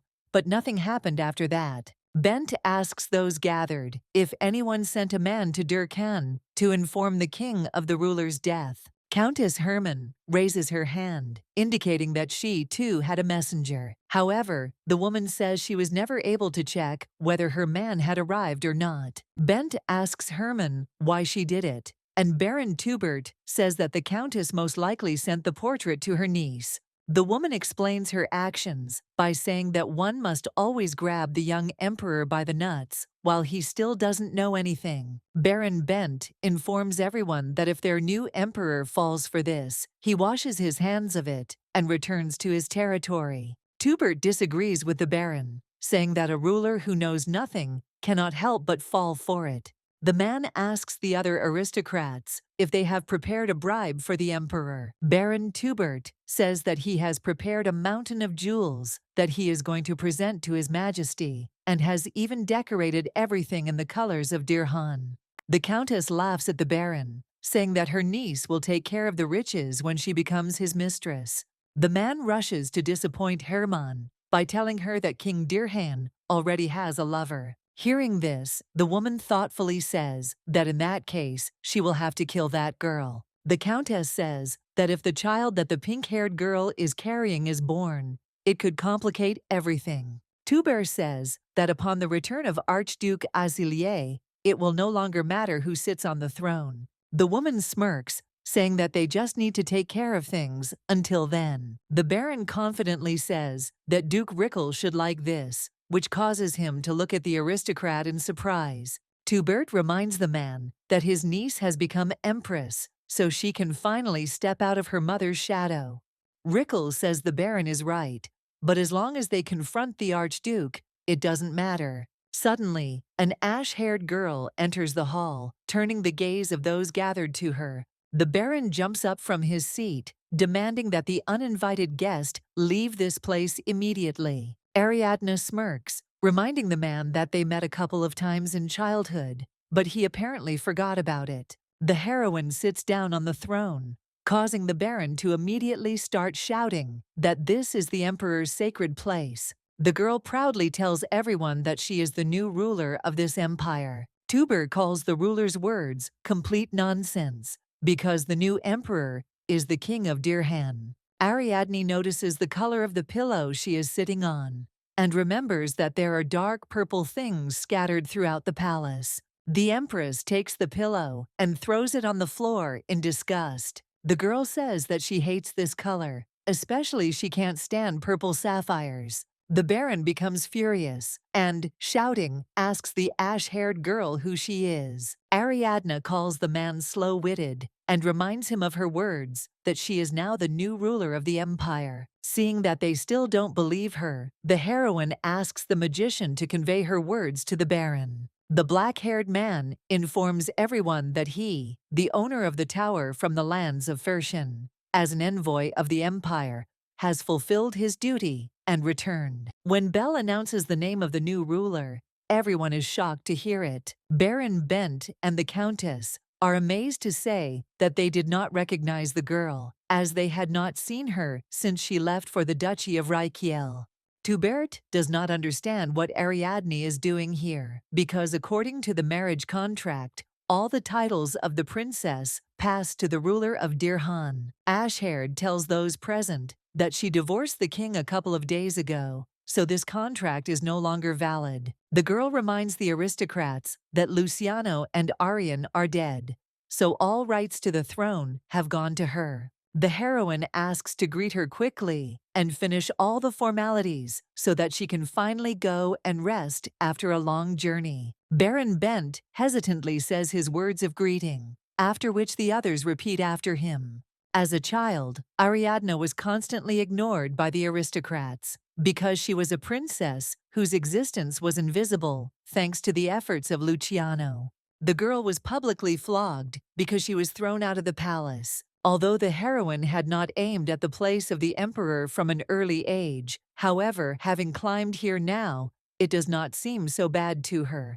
After the welcoming ceremony, Ariadne meets Anakin, happily hugging him upon meeting him. The magician looks with displeasure at the sweet conversation between the fair-haired man and the Empress about the letter. The girl scolds Anakin for the way he conveyed the news about the throne, to which he says that he came up with such a way so that no one but her would read the important information. The blonde man says that he is happy that the main character understood him and became the Empress, returning to him. The man hugs Ariadne tightly, but she immediately asks him to let her go. The ash-haired girl is pulled out of the embrace by the magician, who had been looking at the heroes with displeasure all this time. With a tight smile, Anakin asks Belle if he wants to be hugged too. Seeing the confrontation between the men, Ariadne asks them if they are friends. Belle replies that he is fine alone, and the fair-haired man convinces the girl that he felt sorry for the loner with a bad character, so he became friends with him at the academy. The heroine stops the magicians, reminding them that they have more important things to do now. Anakin gets down on one knee and, taking the Empress's hand, asks her to give him an order. Ariadne appoints Anakin Willow as her official assistant. Belle asks the ruler with a displeased face if she really trusts this magician, to which she replies that she and Anakin are old friends. The fair-haired man kisses Her Majesty's hand, swearing eternal fidelity to her. The black-haired man still asks Ariadne to be on guard, since the magician has outsmarted many at the academy by lending money to others at high interest rates. Anakin tells his friend that if he beat him at Baduk, it is not cheating.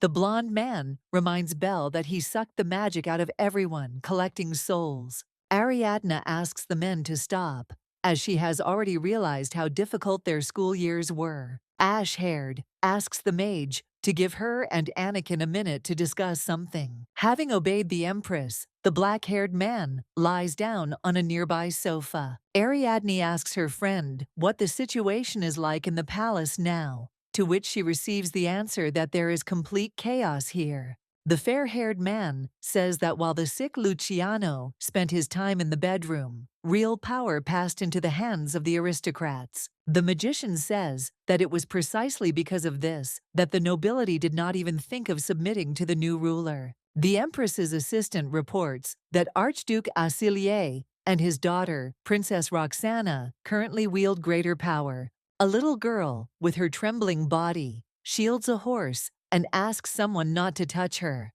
Roxana Asilier pushes the ash-haired girl away, screaming that she doesn't need a horse that brings in second place. The red-haired one wounds the horse, but does not kill it completely. The girl tells Ariadne that the animal will now suffer, since she blocked its path. Roxana Asilier was a child whose aura was not at all that of a child. The girl was the same as her father, who killed his soldiers, who did not win in battle. Belle listens attentively to the heroes, who discuss the Asilier family, who terribly hate to lose. The main character asks the magician why after the victory, the Archduke and his daughter did not return back, but remained in Kesman. The man replies that there is no simpler excuse for taking money out of the treasury than war. Ariadne reflects that the princess is now like the sword of the empire, but the problem is that it always tries to pierce its owner. Ash-haired understands that by putting Arian on the throne, Roxanne would be able to twist him as she wants, but now, having heard the news, she will try to kill her. Anakin says that Ariadne is not so easy to tame, so before the Asiliers arrive, they need to restore order. The fair-haired man says that the aristocracy is as much a mess as the palace. The nobility hate each other, as each wants to put someone from their family in the place of the Empress's advisor. The magician says that he drove a wedge between the aristocrats so that they could not unite. The man says that if the nobility finds out about Ariadne's machinations, they can unite for a while. The girl realizes that until then, they need to lure at least one person to their side. Ashhair asks her friend who she can lure away so that he will be able to resist the Archduke. Anakin smirks and says that the main character already knows that there is only one such family. The Empress looks at the magician for a long time, then turns her head away, asking if there is anyone else besides them. The fair-haired man says that no one but the defeated Duke Rickle from the south can resist the Asiliers. The girl stutters about Baron Bent, but Anakin immediately rejects his candidacy because he is from a small family, so he will not destroy it for the sake of loyalty to the crown. The man also does not agree with Countess Hermann's candidacy, since she does not like to suffer losses and will not do anything that is not beneficial to her. The ash-haired girl sighs, wondering if Duke Rickle will take her side. The girl remembers how one day a man turned away from her, not believing her truth. Ariadne asks her assistant to tell the Duke that she wants to meet him alone. After receiving his instructions, Anakin turns to Bell, telling him to return home since he is finished with his business. The magician asks the heroine if she thinks that she can defeat the Duke this way, to which she replies that she has no other way, because Belle does not want to help her. The black-haired man asks the girl if she would choose him if she could. Ariadne sits down next to the magician and asks with a smile if he will stay by her side if she says so. From such closeness, the tower owner's face turns slightly red, and his heart begins to beat faster. However, the mage responds negatively, saying that according to Anakin, he must leave because his work is finished. After a short pause, Belle tells the Empress that he will return to her soon. The man gently touches Ariadne's hair, saying that the palace turned out to be much more interesting than he thought. The Empress enters Duke Rickle's office, causing him to immediately jump up from his seat to greet her. When the heroes sit down at the table, an awkward silence hangs over them. A moment later, the relatives begin to speak at the same time. Ariadne that she forgives the Duke, and he that he is ready to forget everything. Hearing his niece's words, the man indignantly says that his family did nothing bad to her. The girl shouts to the Duke that he, at Luciano's request, handed her over to him, and now he doesn't even repent. Ariadne reminds that 3 years ago, as soon as the Emperor ascended the throne, an order was issued to interrogate her, suspecting her of rebellion, and Rickle immediately handed her over. Ash-haired says that although she does not bear the Duke's surname, she is his sister's daughter. The heroine asks the man where else there is someone who would send his niece, with whom he lived, to such a dangerous place. Rickle tries to justify his actions by saying that it was not he who locked the girl up, but His Majesty, the late Emperor. The heroine's hands begin to tremble with anger when she hears that the Duke did everything in his power. The man says that he really did everything to ensure that she did not feel uncomfortable during her stay in his house. Ariadne recalls that before the turning point, she lived with her uncle as a miserable parasite. In that noble place, devoid of any affection, the heroine lived like a mouse, fearing everything. Although the Duke was not unkind to the heroine and never caused her pain, she still expected something more from him. Ariadne recalls that although the man was the ruler of the southern territories, he could not disobey the emperor's order. The girl is well aware that if Rykiel had helped her when she was accused of treason, the duchy would also have come under suspicion. However, even understanding all this, the heroine cannot get rid of the thought that a man could have interfered with what was happening. Ash-haired decides not to argue with Rickle anymore, but still says that he could have at least told her where she would be sent. The man tells his niece that the previous emperor had prevented him, so he could not do anything. The ash-haired girl asks the Duke why she should apologize to him. Uncle reminds Ariadne that she, knowing that the Willow family is the servant of the Rykiel family, appointed their son, Anakin, as an imperial advisor.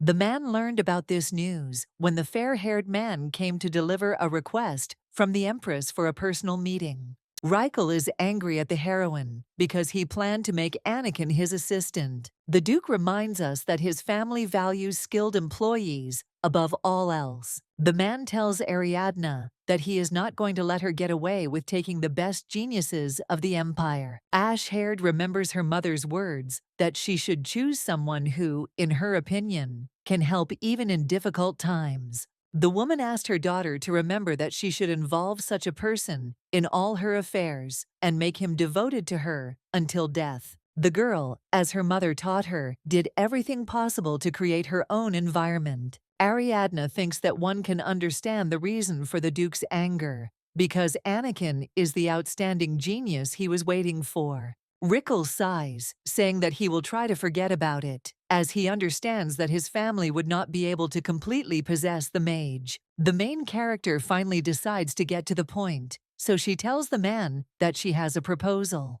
The knights shudder when they hear the girl's piercing scream. The men whisper to each other, which could have angered their commander this time. The knights agree that the girl may have received orders to stop the battle in Kesman, due to the start of the agricultural season. Behind the red-haired girl, someone tells her to calm down. Roxana turns to the speaker and replies in an irritated tone that she cannot calm down if some eccentric has ascended to the throne. The girl throws the sword to the ground with force, screaming why Ariadne became the new ruler and not someone else. Roxana's father tries to calm his daughter down, saying that her anger won't change anything. However, the girl does not listen to the man, reminding him that they, the true masters of this world, are only now learning who has become the new ruler. Roxana tries to understand why Ariadne ascended to the throne so late, and how it happened that she divorced at the last minute. The Archduke says that it is not their fault, because the King of Dirhan turned out to be a real fool.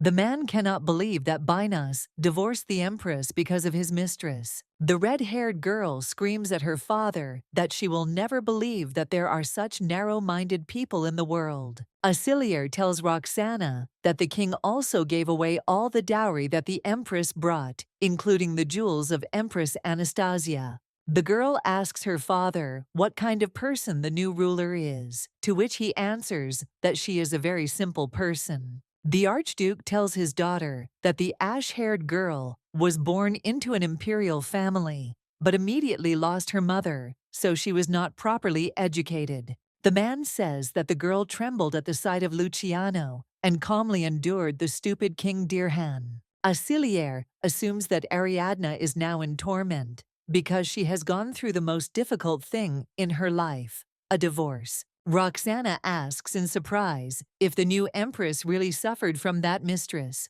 The red-haired one wonders if the daughter of Empress Anastasia could have grown up like this. The Archduke assures his daughter that, compared to Ariadne will be even easier to control, since she has been playing the role of a puppet her entire life. Roxanne suggests sending a warning to the ash-haired one, but to do it in person, and not like with the King of Dirhan. The girl with wild eyes says that the new empress must fall at the feet of the Archduchy of Acilier if she does not want to die. The aristocrats discuss the news that the King of Dirhan could no longer live like this with his mistress, so he announced a divorce from the empress.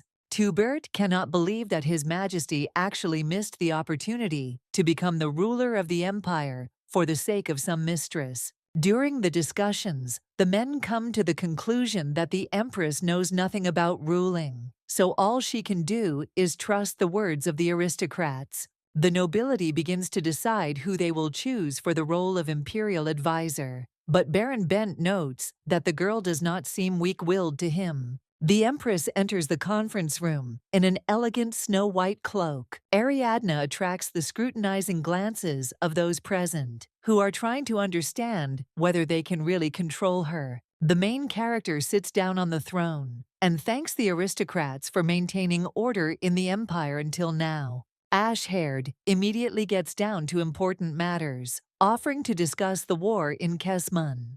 Tubert asks the Empress why she started on this particular topic so suddenly, to which Ariadne replies that she heard about their preparations on this issue. Agreeing with the Empress, the Baron sits down, thinking that he wanted to gradually start a conversation about the war. The man reports that Archduke Acilier and his daughter are currently engaged in a fierce battle in the kingdom of Kesman. The Baron tells us that the special squad formed by Acilier was completely destroyed by the enemy army. Ariadne looks through the reports, thoughtfully saying that they are talking about the detachment that consisted of Durkhan's soldiers. A puzzled Tuber says that in difficult times, additional capital is needed. Ash-haired reminds those gathered that the Archduke has already asked for money 3 times this year. The Baron tries to justify these expenses, but the Empress says that even if the enemy has an army of 10,000, the Imperial army is 10 times larger. Ariadne says, with a grin, that Kesman's army turned out to be too good at waging war. Tubert awkwardly says that those territories have steep terrain, which plays into the hands of their owner. The heroine once again reminds everyone that the funds allocated for the army this year were completely spent last time, and now they have nowhere to get money from.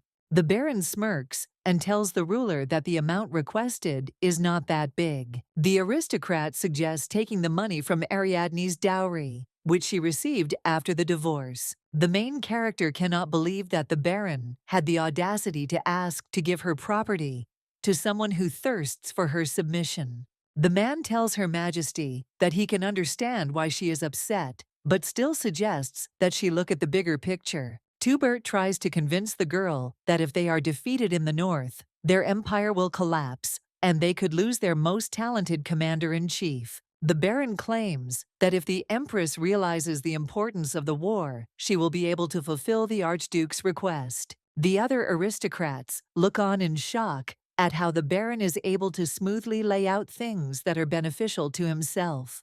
Ariadne says that she understood everything, especially that the previous emperor was far from martial arts and war strategy. Tubert smiles radiantly as he informs the girl that the Archduke would be incredibly grateful if she would send her property to pay for the army's expenses. However, the next moment a questioning smile appears on the Baron's face when he hears that the Empress is asking the opinion of the others. Ariadne asks those present whether it would not be better to reach a peace agreement than to continue a war that no one knows when it will end. Lord Nor tells the ash-haired girl that they have been fighting this difficult battle for a year now, and the Archduke and Princess have already saved the Empire from destruction several times. Tubert agrees with the Lord and points out that the Princess's fiancé was recently killed, so they must repay in full as consolation. The Baron admits that the Empress's dowry may not even be enough to thank the Archduke for his loyalty to the Empire. Realizing that the aristocrats will continue to persist, the heroine orders them to stop. The ash-haired girl smiles widely, agreeing with the noble's words that she doesn't know anything yet. The Baron angrily says that in that case the girl had better listen to them, but she suggests postponing it. Ariadne tells Tubert that she is not trying to ignore them and has heard their proposal, but she needs time to think it over. The aristocrats smirked at each other, thinking that the ash-haired one would do as they said, since the Empress who knew nothing would never defeat Acilier. The ruler warns everyone that she will decide everything by the next meeting, and by that time, if the Archduke wants to speak out, he will have to write her a letter. After the meeting, Anakin offers to escort Her Majesty to the reception room. When the ash-haired girl was in a personal meeting with Duke Rickle, she decided to make him an offer. Ariadne knew from her mother that the Duke's family did not betray their own, but she also understood that it would be difficult for a man to accept her as a member of his family and take her side. Realizing all these nuances, the heroine decided to offer something to the Duke. Her Majesty the Empress is greeted by a girl with hair the color of the sun, Penelope Rykiel. The ash-haired girl tells the girl that more than 3 years have passed since their last meeting. Seeing the girl's tense expression, Ariadne asks her if she is glad to meet them. The heroine smiles tenderly at Penelope and extends her arms forward for a hug. The blonde, with tears in her eyes, calls the Empress little sister, after which she hugs her tightly. Penelope was the only child who interacted with Ariadne. Penelope only had a brother, so when she had a sister, she constantly demanded that she play with her. However, this only lasted until Ariadne was forcibly taken to the palace. The blonde smiles happily, saying that she was the happiest when she found out that the Empress was calling her to her. The heroine thinks with relief that her sister has not changed her attitude towards her after so much time, and still greets her joyfully. Ariadne allows the girl to call her sister when they are alone, even though the Duke has forbidden her to do so. The ash-haired girl says with pride in her eyes that Penelope has matured and is now ideal for the role of a personal servant. Hearing this, the Duke's daughter blushes and incredulously whispers the Empress's proposal. Ariadne misinterprets her sister's expression and says that she can come back if she was forced to come here. The blonde says that while she is happy to become Ariadne's personal servant, she also knows that she is making such an offer in order to unite with the Rykiel family. The girl warns the heroine that it will be difficult for her to gain recognition by teaming up with Rykiel. Penelope advises the Empress to form an alliance with more influential aristocratic families. Ariadne recalls that this is exactly what the Duke pointed out to her during their personal meeting. Rykiel said that it would be an honor for them if Penelope became the Empress's personal servant, but that it would be difficult for them to be considered family. Then the heroine promised to show the Duke her devotion to his lordship's family. Ariadne gently strokes the blonde's cheek, saying that she will not find a more noble girl anywhere that she can trust. The Empress asks the girl to focus on her future. The ash-haired girl sits down and tells her sister that the position of Her Majesty's personal servant could give her both a title and a profitable marriage. Penelope says that this does not interest her, but she wants to be in the center of high society. The blonde tells Ariadne that she wants to be like the previous Empress Anastasia, who was called the treasure of the empire. The Duke's daughter says that she admires the Empress because she had great talent and could stop a major war with just her beautiful speeches. The heroine asks Penelope if she had a debut in high society, and when she receives a negative answer, she promises to arrange a luxurious ceremony for her right in the imperial palace. At the event, Anakin approaches Ariadne to ask if she is sure about her decision to make her first banquet not an inauguration ceremony, but a ball in honor of the debut of Lady Penelope Rykiel. Hearing that the most important thing for the girl was to gather people, the magician sighs, saying that the real benefit from this banquet will clearly not be received by the Duke's daughter. Ariadne tells her assistant to look at the people's eyes. The girl says that this party is filled with luxury, and the main character in the center of the hall catches the eyes of all the guests. The noble ladies discuss with admiration that they are very envious of Penelope because her debut took place in the imperial palace itself. The ash-haired one tells Anakin contentedly that the blonde one's assessment is actually doing her good. When the magician asks the ruler if she thinks the plan will succeed, Ariadne reminds him that they came up with it together. The heroine says that if nothing works out, she will give her dear uncle one present. The aristocrats are excitedly discussing what good support the Rykiel family has, since they arranged such a magnificent debut for the Duke's daughter. One of the ladies says that the Empress did this because she still doesn't have her own people in the palace, so she decided to show how much she cares about her personal servant.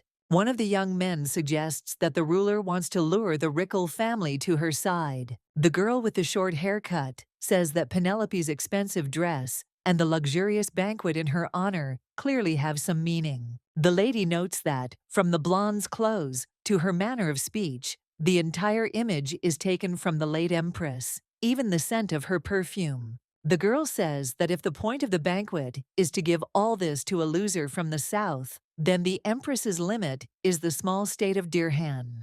Hearing the lady's suggestion, Ariadne and Anakin exchange glances, smiling contentedly. The previous emperor Kallian Pales Kaisian, the father of the main character, appointed Anastasia as the second empress. The girl was not interested in either the blood-red rubies or the deep green emeralds. Anastasia loved black jewelry, which was much darker than the deepest sea and resembled space, in which the stars shine. The emperor presented a pair of such diamonds, with the words that only to her who had become the treasure of the empire could he present such a gift. It became a romantic story, and black jewelry became popular throughout the empire. The empress asks her sister if she likes the banquet. Penelope bows to Her Majesty, thanking her for this generosity, after which she says that she will gladly become her personal servant. Ariadne asks the girl to raise her head and says that he did all this not as an empress, but as her sister. The heroine says that she wants to see the duke's daughter happy, so she asks her to forget about her duties as a servant for today. Ashhair tells her sister that she has prepared a gift for her to bless her. Anakin opens the box, which contains a luxurious necklace with a large black gemstone. Everyone in the room gasps in amazement when they see that the gift for the personal servant is the jewelry of the previous empress. The Duke looks at the necklace in disbelief, and tears appear in his eyes. Countess Hermann says that giving the late empress's jewel to her cousin is clearly too much. However, the woman still congratulates the Duke, saying that his daughter has now inherited the name of Empress Anastasia. Looking at Her Majesty, Raikil remembers her words that she would definitely show her trust in their family. The title of the empire's treasure has now passed to Penelope, and there are no longer those who believe that the imperial family and the Duchy of Reikl are separated. The Countess reflects that this is a rather unexpected step on the part of the Empress, who was ignored even in a small state. The man smiled at his niece, not understanding how she could be so similar to his sister. A touched Penelope looks at Her Majesty with gratitude, saying that she is incredibly happy now. Ariadne wants the girl to become the top of high society, and for this, she must attract exactly that much attention. Ashhaired asks her sister if she has chosen a partner for the next dance, and when she hears a negative answer, she tells Anakin to become one. In order for the heroes to understand her request correctly, the Empress asks them to look at the men burning each other with their eyes for the dance with Penelope. Ariadne says that no one will think anything bad if the blonde dances with the Empress's assistant. The girl reassures the couple that they don't have to do it right now. Anakin approaches the ash-haired girl, asking her to promise that when he returns, she will dance with him. Ariadne easily accepts the offer, after which she sends the couple off to dance. The Empress warns one of her butlers that she is going to take a walk in the garden. The heroine sits down on the edge of the fountain and feels like her legs are about to fall off. The ash-haired girl clenches her fist tightly as she remembers Anakin asking if they really needed to hold the first banquet in Penelope's honor. The man was upset that the first banquet would not be dedicated to Ariadne, since she was never able to become a debutante. The main character reflects on the fact that it is too late to regret anything. Suddenly, a leopard-colored cat appears from the bushes in front of the girl. Ariadne hugs Snowball tightly, causing the animal to go into shock. Belle immediately returns to human form and, blushing, asks the heroine if she is touching him too openly. The girl says, upset, that she touched not the magician, but a fluffy cat. The Empress asks the black-haired man why he is not in the Tower of Magicians now, to which Belle reminds that he promised to return. The tower's owner puts one hand behind his back and extends the other towards Ariadne. The ash-haired girl asks in surprise what the man is up to. Belle says that it is customary to dance at a debutante ball.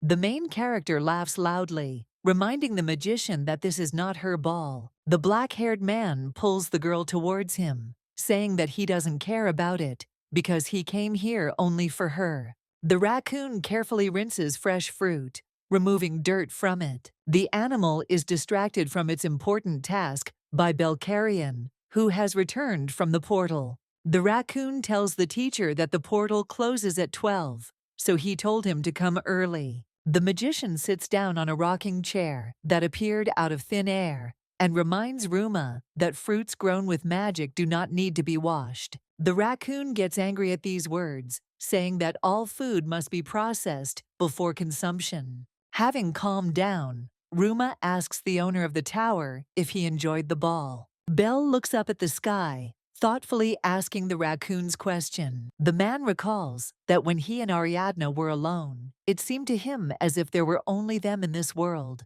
Although the banquet was in full swing, all the voices around the ash-haired girl disappeared. A joyful smile appears on the black-haired man's face, and he tells his student that he really enjoyed the ball. Ruma says with admiration that his secret training as a teacher in the backwater of the fortress bore fruit. Belle remembers her dancing with the raccoon and says that if he paid someone, he could easily learn. Ruma turns into a human and begins to dance, proudly declaring that he knew he would be useful someday. However, the boy stops when he hears the magician telling him that he is moving incorrectly. Belle notes that the Empress moved much more gracefully and confidently than the raccoon. Ruma replies that this is not surprising, because the Empress's friend is Anakin Willow, known as the most elegant partner. The guy says that the girls at the academy were even tempted just by how well the magician dances. The raccoon says that since his teacher learns the art of dance so quickly, there are no problems. But Belle looks away and says that it's not quite like that. To Ruma's surprised exclamation, the man says that although he liked it, it wasn't easy. The black-haired man indignantly asks the raccoon why he didn't warn him that when you dance, your heart starts beating wildly. The guy grabs his tail in fear, saying that even poison doesn't affect a magician, so a lot of energy shouldn't be spent during the dance. The raccoon says in amazement that the body-strengthening magic that the devil cast might have already worn off. Belle warns Ruma not to call his mother a devil, then informs him that the magic has not worn off. The raccoon hesitantly tells the teacher that he was looking for the right time to say something important. The guy tells the magician that the Layton family has started to experience seizure symptoms again. Belle frowns, saying that this is the 5th time. The raccoon asks the tower owner what he is going to do about it, to which he receives the answer that there is no suitable treatment for these attacks. However, Ruma reminds that there is still one way, which requires the imperial family's spiritual stone. The guy suggests targeting the Empress again, since now she is the only one the mage can get close to. The raccoon reflects that since she put her soul up as payment, she doesn't have such a strong desire to live. The next moment, the owner of the Tower of Magicians grabs the guy by the throat, pinning him to the floor. The man warns that if the raccoon says such nonsense about Ariadne again, he will skin him and make a rug for the Empress. Ruma raises her hands up, promising not to talk about Her Majesty's soul anymore. The magician lets the guy go and tells him that he is going to Layton to find at least some kind of clue. Lying on the bed, the ash-haired girl thanks Anakin for being able to figure out how to provide the people with a new treasure of the Empire. Ariadne asks the magician whether the Duchess gave her anything after the banquet, but he answers negatively. However, the fair-haired man notes that at the ball, he crossed paths with Penelope's first brother, Duke Damien, and the second, Valand.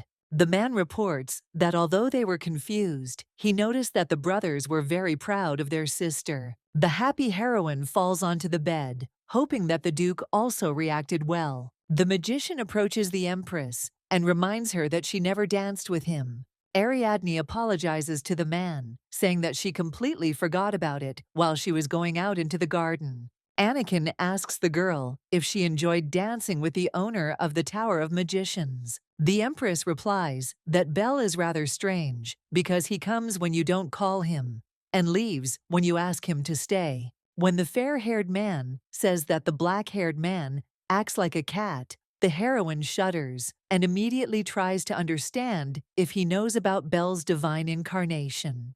Anakin reasons that such behavior should be typical for the black-haired man, because his divine essence is a leopard. The Empress's assistant asks her not to become attached to the tower's owner under any circumstances. The fair-haired man says that it is impossible to predict the magician. Because of this, he can become the one who will harm the girl, clouding her mind.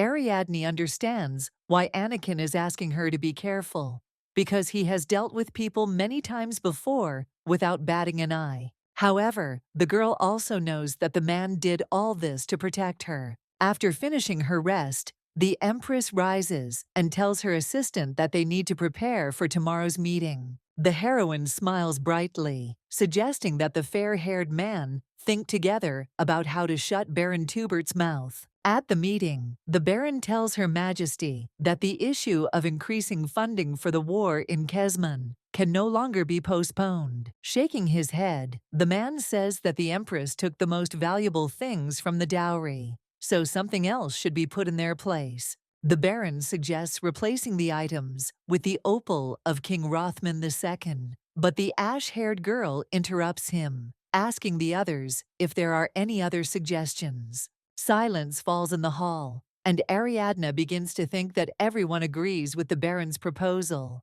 But suddenly one raised hand appears. Baron Bent tells the Empress that for the sake of the Empire, this war must be ended as soon as possible. The man says that it is better to actively try to achieve peace rather than increase the size of the army. The heroine notes that Bent looks very much like a man who is in league with the Archduke, but he does not agree with either the Baron or Acilier's actions. Tubert shouts to the Baron that Kesman's soldiers are uneducated and rude, so even if they try to achieve peace, it will be in vain. The man says that those who defend the North have dedicated their lives to war without sleep or rest, but if they tell them that help will not arrive, then this will already be a fraud.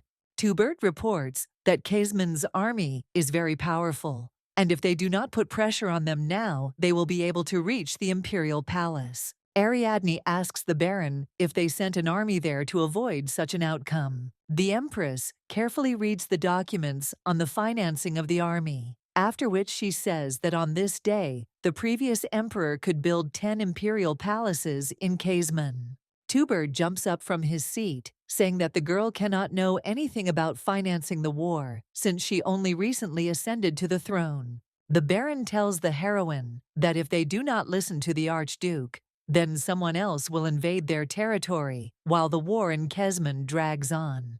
Ariadne realizes that this was the map with which the Archduke and Tubert put pressure on the palace and the aristocrats. If Acilier and Duke Reichel were removed, it would be difficult for others to manage the enormous magic. The Reichel family has long since stopped interfering in politics, as they are threatened that at the most important moment, help will not come, and the palace will be in danger if they do not follow the Archduke. Acilier continues to be sponsored because no one else can protect the empire from external threats, and there are practically no soldiers left in the palace. The Empress is irritated that this is precisely why this useless war has dragged on for 4 years. Tubert informs the ruler that even her predecessor did not contradict the opinion of the Archduke. The heroine sighs, saying that she herself knows what happened before. Ariadne looks closely at the Baron, reminding him that her reign has now begun. The ash-haired woman reminds the man of his words about the entire army being in the north now, so if they were suddenly attacked,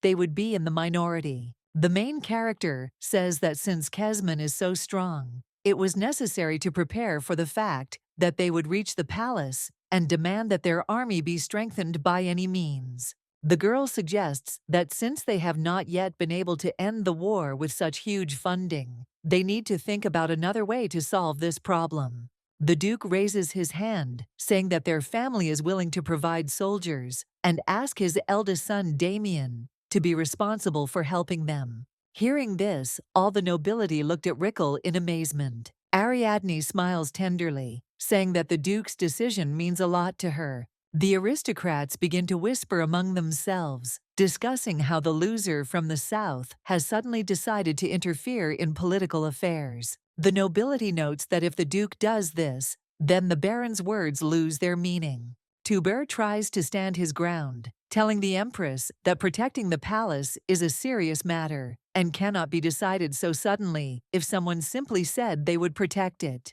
Lord Nor asks the Empress not to entrust the protection of the palace to just one family, since the Duke may have some of his own intentions. Hearing this, Reichel tells the man to watch his words, causing him to immediately shut up. Tubert suggests that the girl find another candidate who could restrain the Rickle family. Ariadne is angry that the man is stubborn because it has become disadvantageous for him that no one has said a word about the Aceliers defending the palace. The ash-haired girl smirks, proud that she foresaw this outcome. Everyone in the room freezes when a loud noise comes from behind the door. A huge leopard bursts into the room, frightening everyone with its appearance. Ariadne tells the beast that she has already begun to worry that he will not become the main character today. Bel turns into a human and, apologizing for being late, says that he will definitely atone for his guilt. The nobles are amazed to hear that the master of the Tower of Magicians, Belcarion, himself has joined their meeting. The magician tells those present that he heard in passing that someone else was needed to restrain the Rickle family, so he is ready to become that person.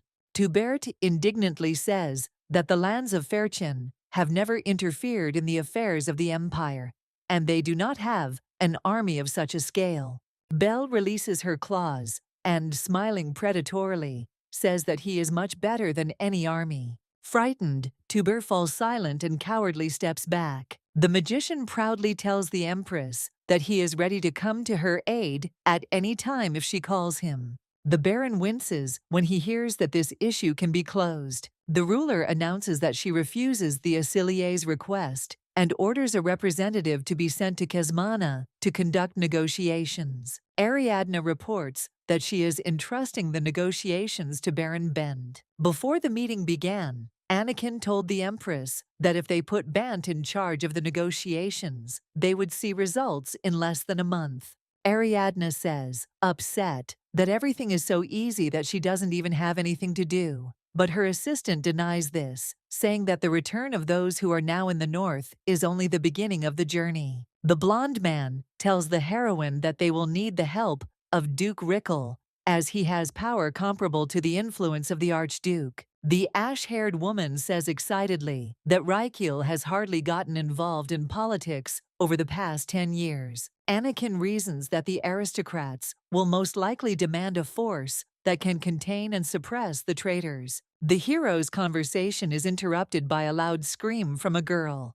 Anakin and Ariadne run out of the room and see a mage standing next to Penelope, covered in water. The blonde covers the Empress with her body, telling her to quickly call security, since some strange guy entered her bedroom.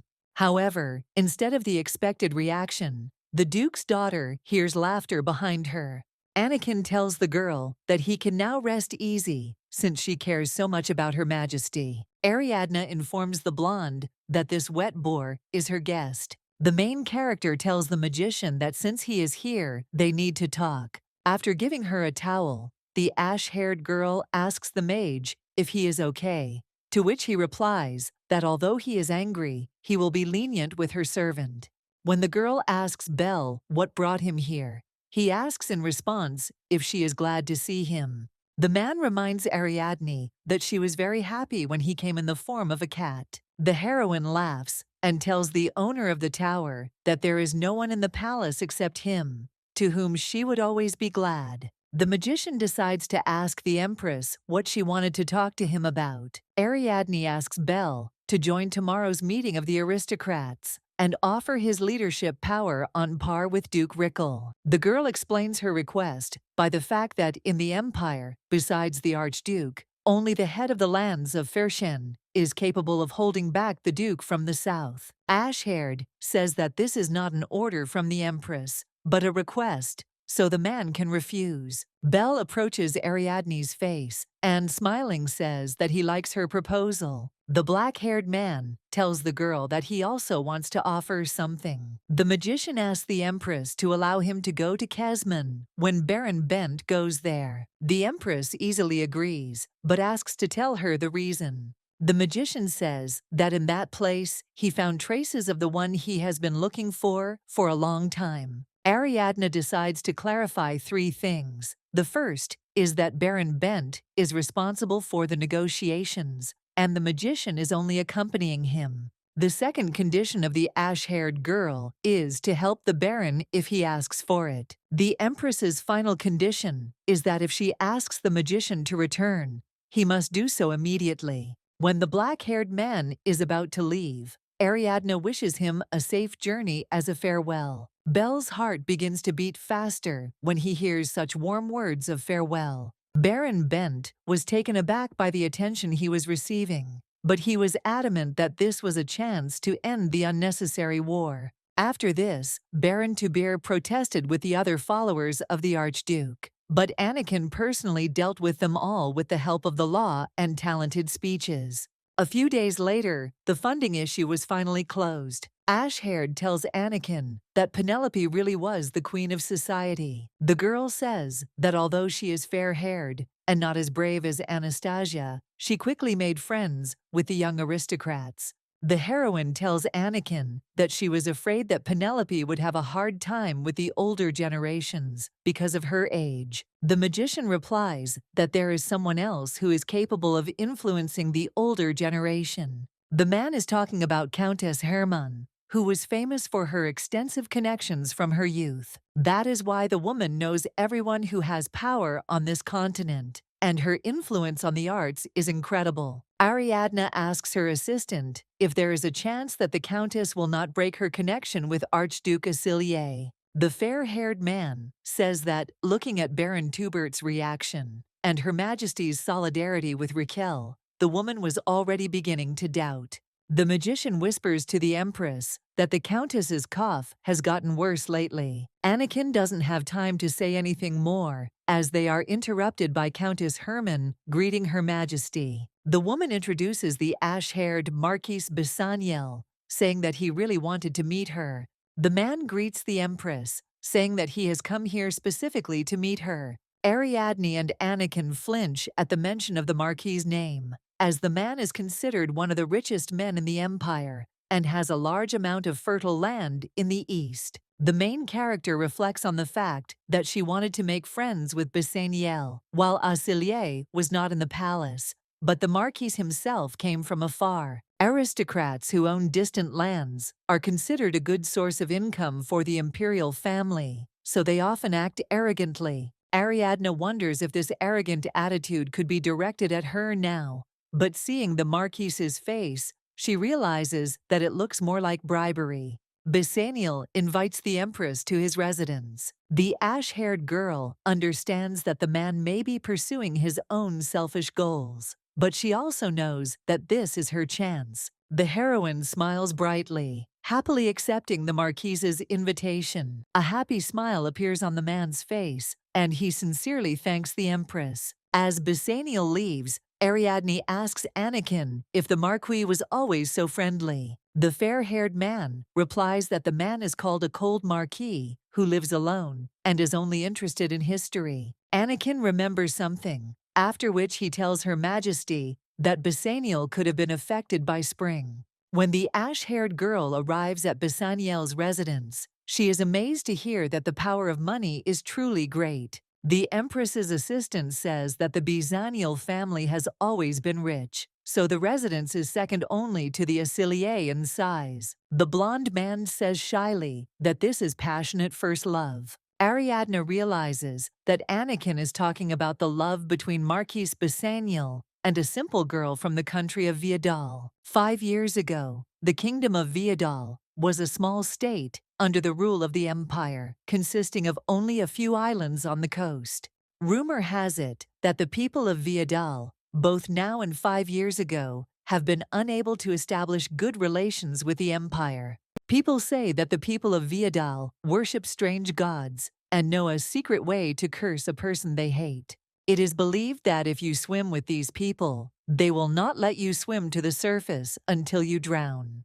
The Viadal people are said to have blue hair and pale skin, just like the descendants of the sea god from legend. Their unusual appearance and strange customs of life were at odds with the way of life of the Empire's population, so they could not be accepted. If Baron Tubert had not spread vile rumors about Viadal in order to highlight the merits of the Archduke, then things would not have come to this. The Marquis runs up to the Empress and immediately thanks her for visiting his humble home. Entering the residence, Ariadne realizes that there is no hint of modesty here. Basaniel awkwardly asks Her Majesty if she would mind if one of his acquaintances joined them. Having received approval, the man asks the maids to call that person. A girl with soft blue hair enters the room, introducing herself as Viola. With the Empress's permission, the blue-haired man sits down next to the Marquis, with whom they exchange tender glances. Basaniel admits that he called Ariadne to his residence because he wanted to ask for something. The man enthusiastically says that Lady Rykiel's debut at the Imperial Palace was on a completely different level. The Marquis intertwines his fingers with Viola, after which he tells her that since ancient times, a real man was called someone who could make his beloved happy. Basaniel says he wants to give Viola an unforgettable debut, like Lady Rykiel's. Ariadne immediately interrupts the Marquis, saying that she will not allow any exceptions, and Penelope is her relative, so this is permissible for her. The ash-haired woman says she understands that the man wants to pave the way for his beloved, who is not connected to high society in any way.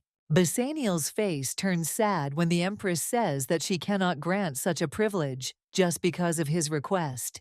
Viola tells her lover that it is enough for her that she was able to meet him once. Although the girl tells the man not to worry about the refusal, he still asks Her Majesty to listen to him. The Marquis assures that if the Empress refuses him after what he is about to tell, he will no longer talk about the debut. Basaniel told the ash-haired girl that the kingdom of Viadal was destroyed 5 years ago and became part of the empire, forcibly moving to the mainland. The man says that he wanted to learn more about the history of this kingdom, so the coast of Viadal became his home. Last summer, the Marquis was sailing on the sea, enjoying the fresh air, but suddenly his ship was attacked. At the moment when the man was already thinking about death, Violetta, who was helping with navigation on the ship, saved him by walking through the fire. The girl hugged the Marquis tightly and helped him swim all the way to land. Basaniel fell in love with his savior and asked her to become his lover. The man cuddles up to the blue-haired girl, thanking her for accepting him. Such a good-for-nothing. The Marquis continues his story, saying that after this, rumors began to spread that his lands had been captured by the descendant of a demon, a mermaid. Ariadne asks in bewilderment whether many people really believed this. Anakin tells the Empress that these rumors were described in great detail. The magician says that people were talking about the devil's mark on the mermaid's neck, and someone saw the Marquis fall into the sea. Basaniel reports that he found the source of these rumors and realized that it was the work of his family who wanted to force him to marry. The man says that according to the laws of the empire, these people were beheaded, but rumors that he worships devils only grew stronger.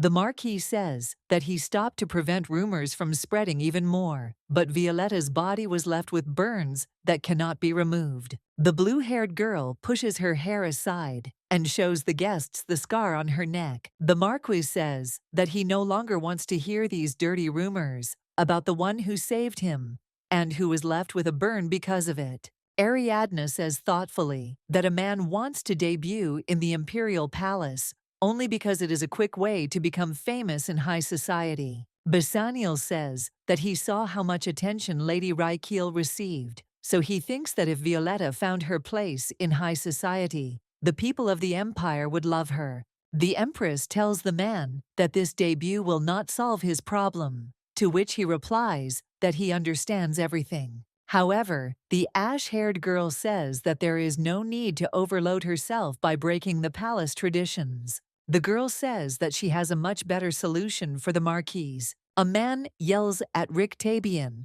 who broke some dishes, that he is not capable of anything. The former actor begs for another chance, but the older man again shouts that he is fired. Rick walks down the dark hallway, crying because Durhan's best actor has to endure such humiliation. The fair-haired man decided to try his hand at the Empire and specifically changed his name to start from scratch. However, the guy immediately regretted it when at every audition he was laughed at because of the length and pretentiousness of his name. A stranger, hiding his identity behind a robe, approaches the blonde man and asks him if he is Rick Tabian. The guy is forcibly taken into the room, and he begins to beg on his knees not to touch him, because he has nothing. The Empress removes her hood, telling the actor to calm down. The fair-haired man screams in fear that the queen is standing in front of him, but seeing the sword being drawn, he immediately stops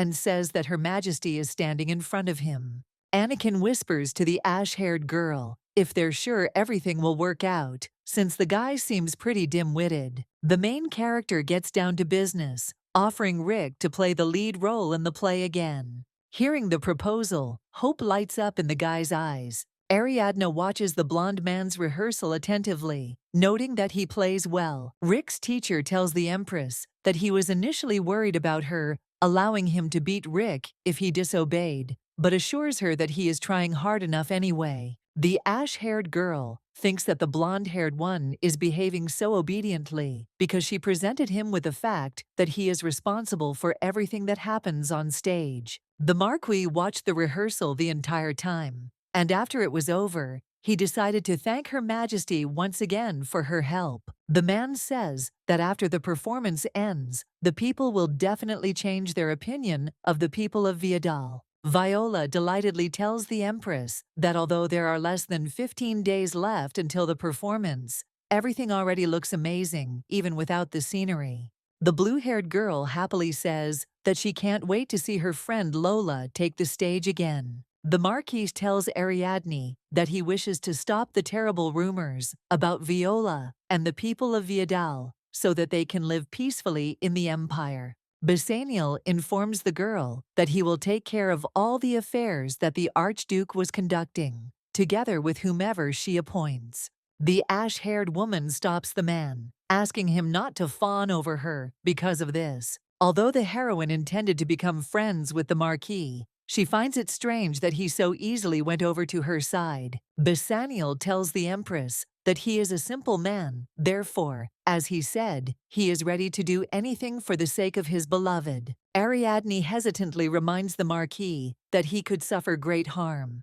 Looking lovingly at the blue-haired girl, the man tells the heroine that what is connected with Viola cannot harm him. Ash-haired guesses that Basaniel might have heard about her relationship with the Archduke from Countess Hermann. The Marquis says he wants to thank her for giving him the chance to perform a play with such an interesting plot and covering all the expenses. Ariadne says that she should thank the man for providing the actor from Viadal, but Rick's teacher immediately points out that in acting, origin does not matter.